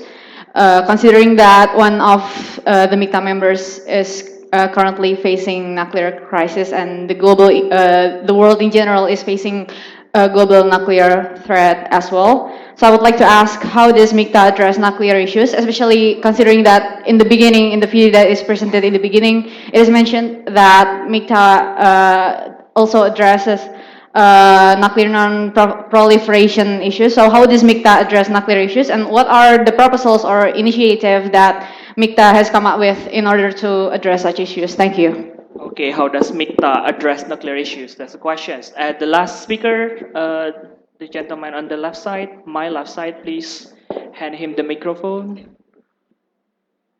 Over there. Left side. Yeah.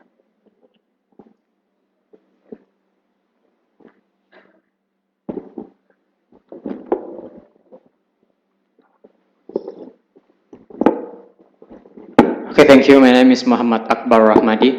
My name is Adi and I come from University of Darussalam Gontor. I'm student of International Relation.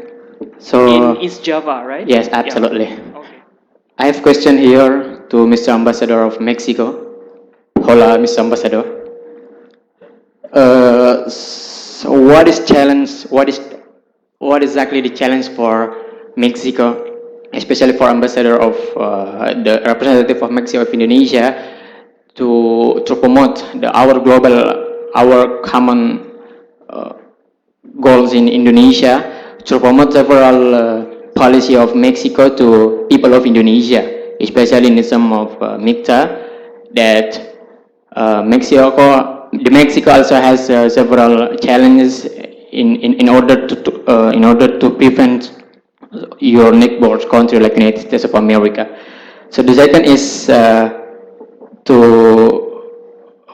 Ambassador of Ministry of Foreign Affairs or multilateral ambassador, Mr. So what is the next step? This is to make sure for Indonesian, for our audience here, what is the next step for student, for academic institution to make a good synergy between Ministry of Foreign Affairs and student, University of Indonesia, all university in whole Indonesia to promote goals and our common goals in MIKTA. Thank you. Okay, thank you very much. So your questions, if I understand that correctly, about Mexico's relations and policy to Indonesia, one. And second is the next step for academics. What will be the future synergy between the Indonesian Ministry of Foreign Affairs and the academics? Is that questions? Okay, okay, thank you very much. Let's return to our speaker here. Who would like to start first? Ambassador, please. Yeah. Hello, regarding the question on Mexico. Well, let me tell you first that Mexico it's a country of multiple belongings. If you see the world map, Mexico is located precisely in the middle of the four more important regional blocks in the world. North America, of which we are part of NAFTA and are currently renegotiating NAFTA to improve it and to make it a win-win treaty for all the three countries participating in it. To the south, Latin America, and in which Mexico has championed most of the Latin American causes and is basically culturally and ethnically Latin American country. But within Latin America, we are part of the so-called Pacific Alliance. The Pacific Alliance is a group of four countries that include Mexico, Colombia, Peru, and Chile. The name Pacific Alliance does not refer only to the geographic position of the countries in the Western Hemisphere, in the Americas, but also to the political vocation of the countries to be part of the Asia Pacific economic, technological, and political dynamics.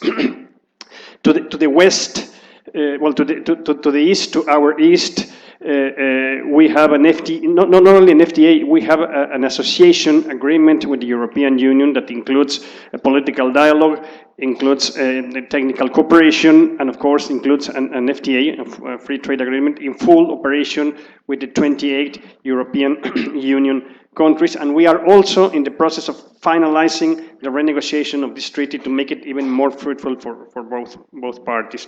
And of course, we speak a European language, and we have culturally also a great European influence in Mexico. Finally, Asia Pacific. Mexico was historically the first country to the first country in Latin America to join APEC back in 1993, and becoming a partner of many countries, including Indonesia, in APEC. Later on, Mexico joined the TPP negotiations. As you know, the U.S. decided not to participate in this government, not to participate in the negotiations anymore. But still, the 11 remaining countries continued going ahead, and they have finally reached an agreement on the TPP 11 that will be signed next month. Maybe in Japan, with countries of both hemispheres, the Americas and Asia Pacific. Mexico is also part of the G20, in which is also a partner of Indonesia, and Mexico is part of MIKTA, in which it is also a partner of Indonesia. So speaking specifically about Indonesia, Mexico and Indonesia have a long tradition of friendship and cooperation.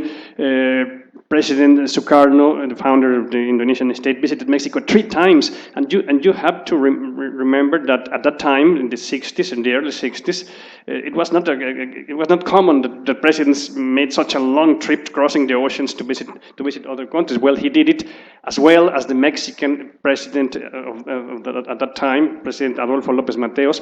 He traveled to Indonesia, and they cemented a very strong friendship that continues to our days. I can tell you that the last 5 Mexican presidents have either traveled to Indonesia or received their Indonesian counterparts, or both at a time. So we have that very close political relation, bilaterally, also multilaterally. We work together in APEC, we work together in the G20, we work together here in this group in MIKTA. We have also a very strong multilateral relation.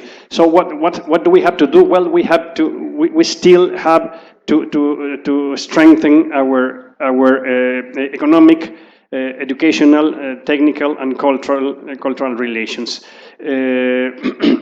The trade between the 2 countries still does not correspond to the size of our economies. We are 2 large economies, and the size of our bilateral trade is still small. It is still small. We need more Mexicans traveling to Indonesia. By the way, Bali is very much in fashion among the Mexican honeymooners. Many Mexican honeymooners are traveling to Bali right now. But we need to also have more Indonesians traveling to Mexico, more academic exchanges, more student exchanges, and more technical cooperation since we have similar problems of public health, education, combat to corruption, and many other aspects in which we have similar situation, and our experiences can be shared. So my mission here, as it was stated by my foreign minister and my president, was to try to contribute to bring Indonesia and Mexico further together, and having more trade, more technical cooperation, more educational exchanges, and more cultural exchanges. In one word, to have more Mexico in Indonesia and more Indonesia in Mexico. Thank you. Thank you. Okay. Anybody wants to answer questions? Maybe. Okay. Yeah.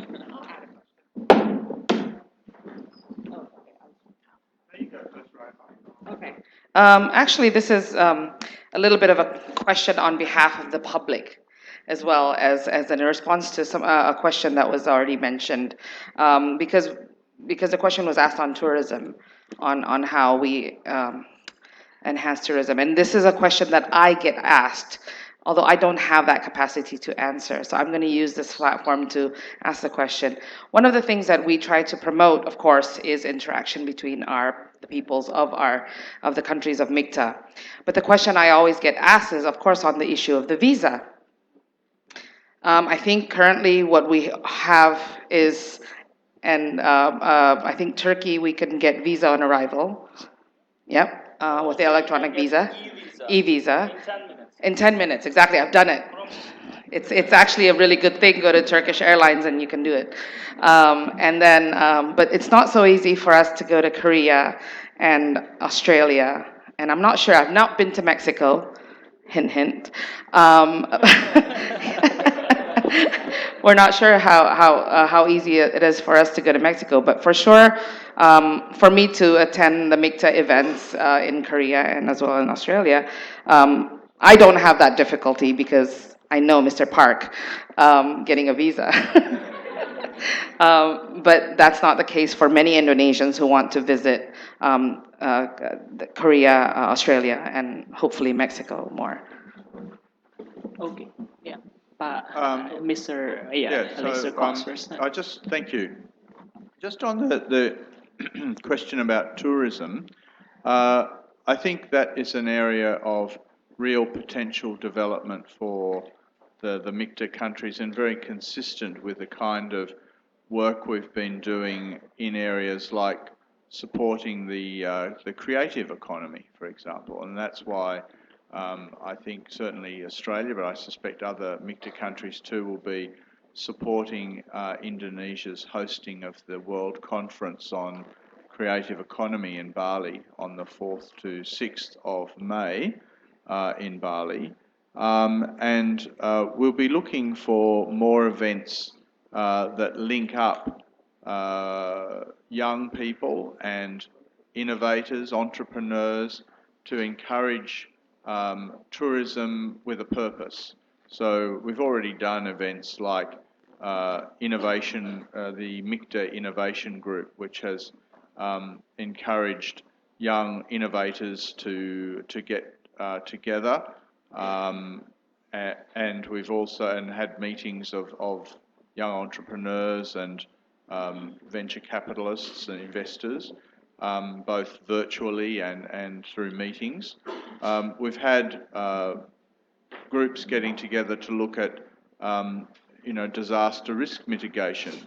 So we're getting people together, and I think promoting tourism linked up with new service and creative industries is very consistent with the MIKTA objective. So I think tourism, new service industries, these are the kind of sectors that education, which are all very much consistent with the MIKTA goals of building new linkages between the 5 countries in this multilateral framework. Just on visas, I might say that it's a lot easier to get an Australian visa now for Indonesians than it used to be. Everybody can now apply for a visa online, and the process is very quick, particularly for young people. So we have new work and holiday visas and other things. So I hope we're making it a bit easier to travel to Australia now. But no, that's my answer to your question. And on students, I think education, we've already been doing a lot for education and youth in MIKTA, trying to engage MIKTA through challenges, ideas challenges.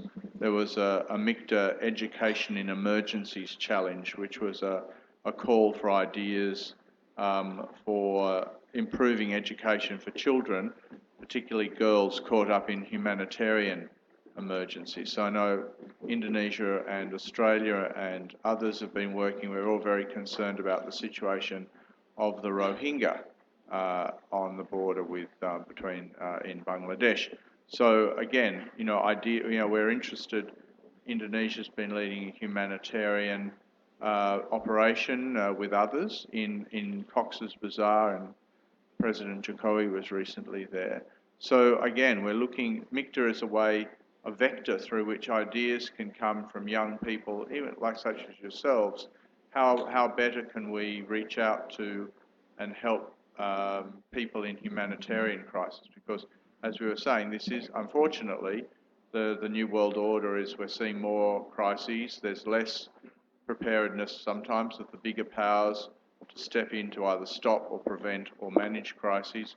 More of us have to do more to help manage crises, and Indonesia's been taking a lead. So how can we support Indonesia in that, and how can we work together?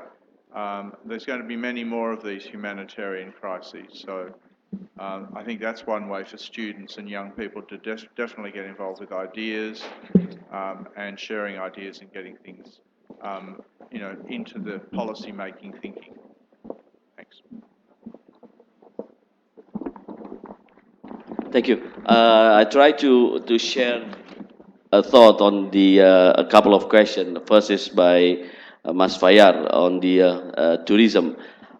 We understand that tourism is one sector which is could generate the revenue for the countries of MIKTA. And of course, our approach is bottom up. So for this particular issue, we in our coordinatorship, we plan to establish tourism operator network. By creating a forum for tourism an operator in MIKTA countries, they can decide together what thing that they can be cooperated with. Like I mentioned, it's better to leave it in a bottom-up approach rather than we impose them on what to do, because they are the one who know exactly what happened. If they're doing good, don't touch it. So I think tourism operator network that we're going to create hopefully will be able to facilitate the discussion among the tourism operator, and maybe they could come up with a new or innovative idea like a joint promotion of tourist destination, or visit MIKTA year, something like that, like visit ASEAN year. But leave it to them, leave it to them. I mean, this is exactly how MIKTA's cooperation are working, bottom up and not imposing. And secondly, with the issue of the nuclear non-proliferation that Magda asked, all of the MIKTA members are a state party to the non-proliferation treaty.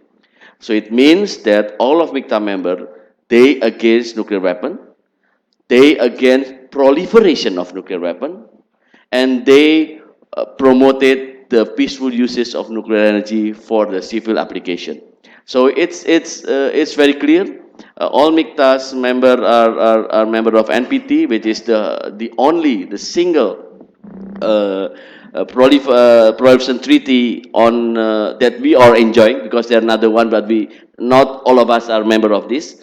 But this is the only important treaty on nuclear proliferation which we are ascribing to, and of course it could show the commitment of all of MIKTA countries in the issue of nuclear weapon.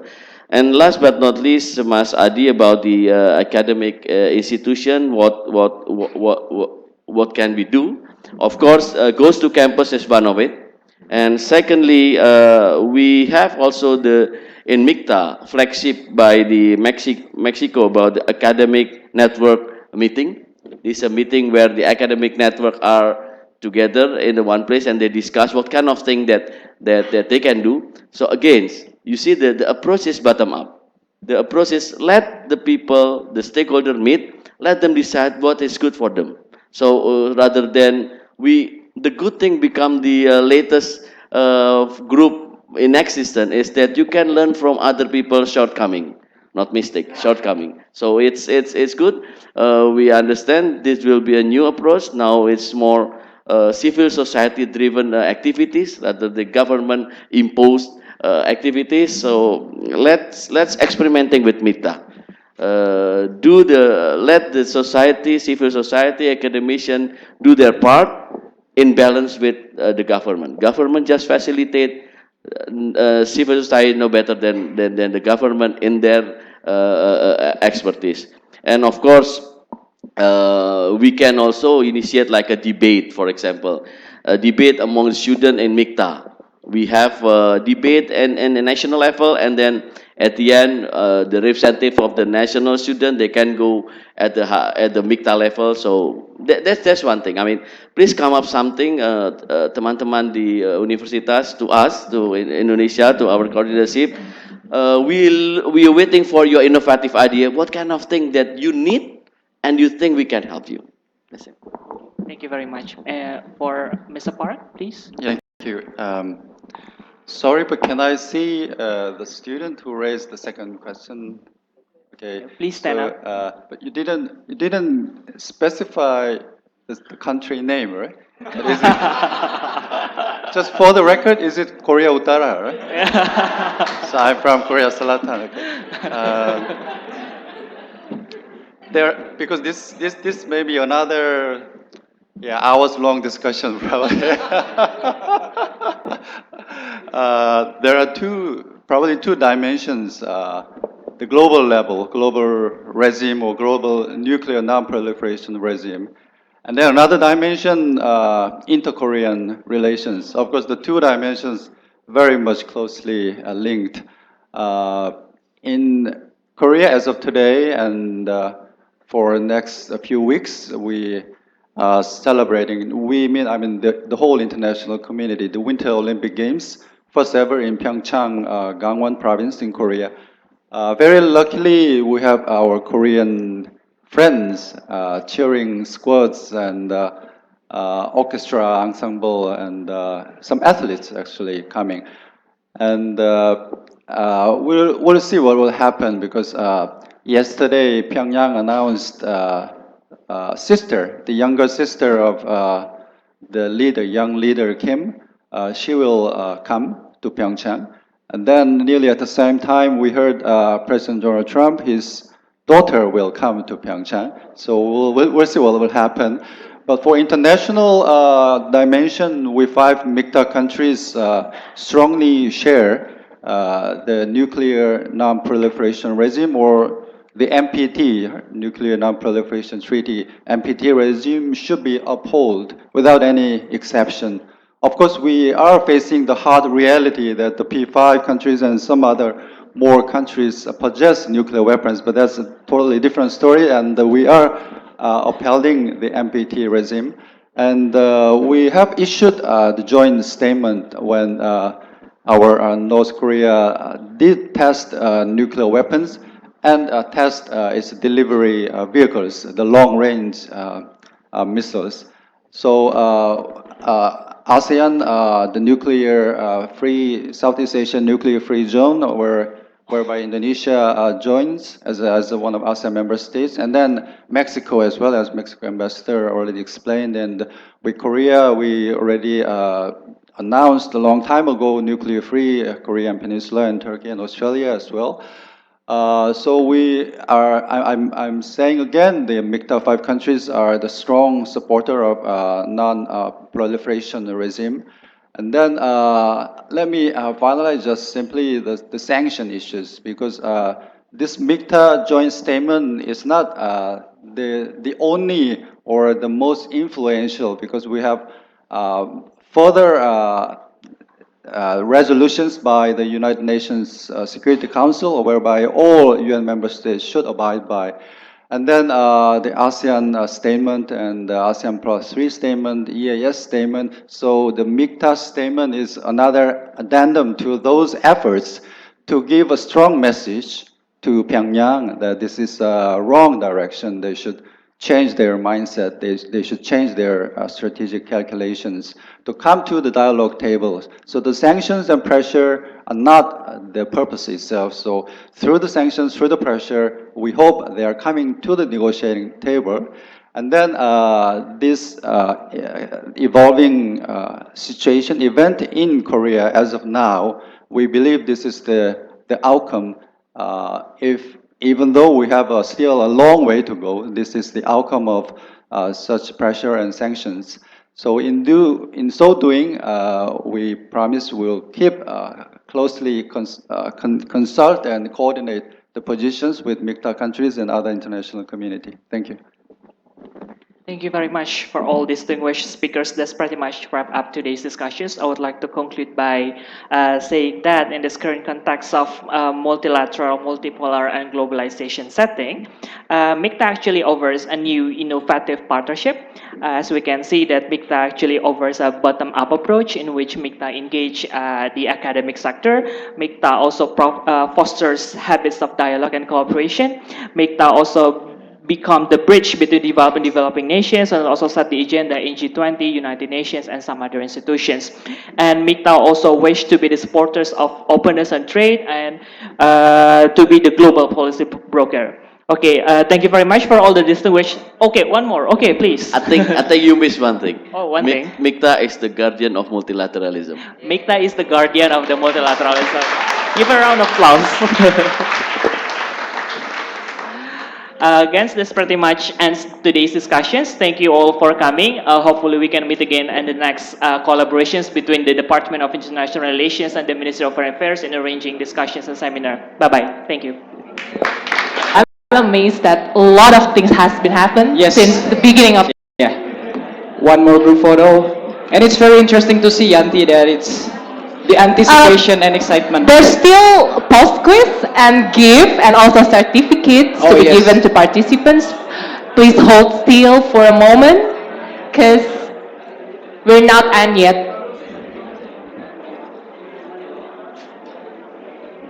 We would like to remind all the audiences that we will still have a post quiz session with gifts, and also we will also take some photo session, and also we're gonna take a little video for the first MIKTA Goes to Campus by the end of the session. So please don't go anywhere. We still have a lot more to offer for this show.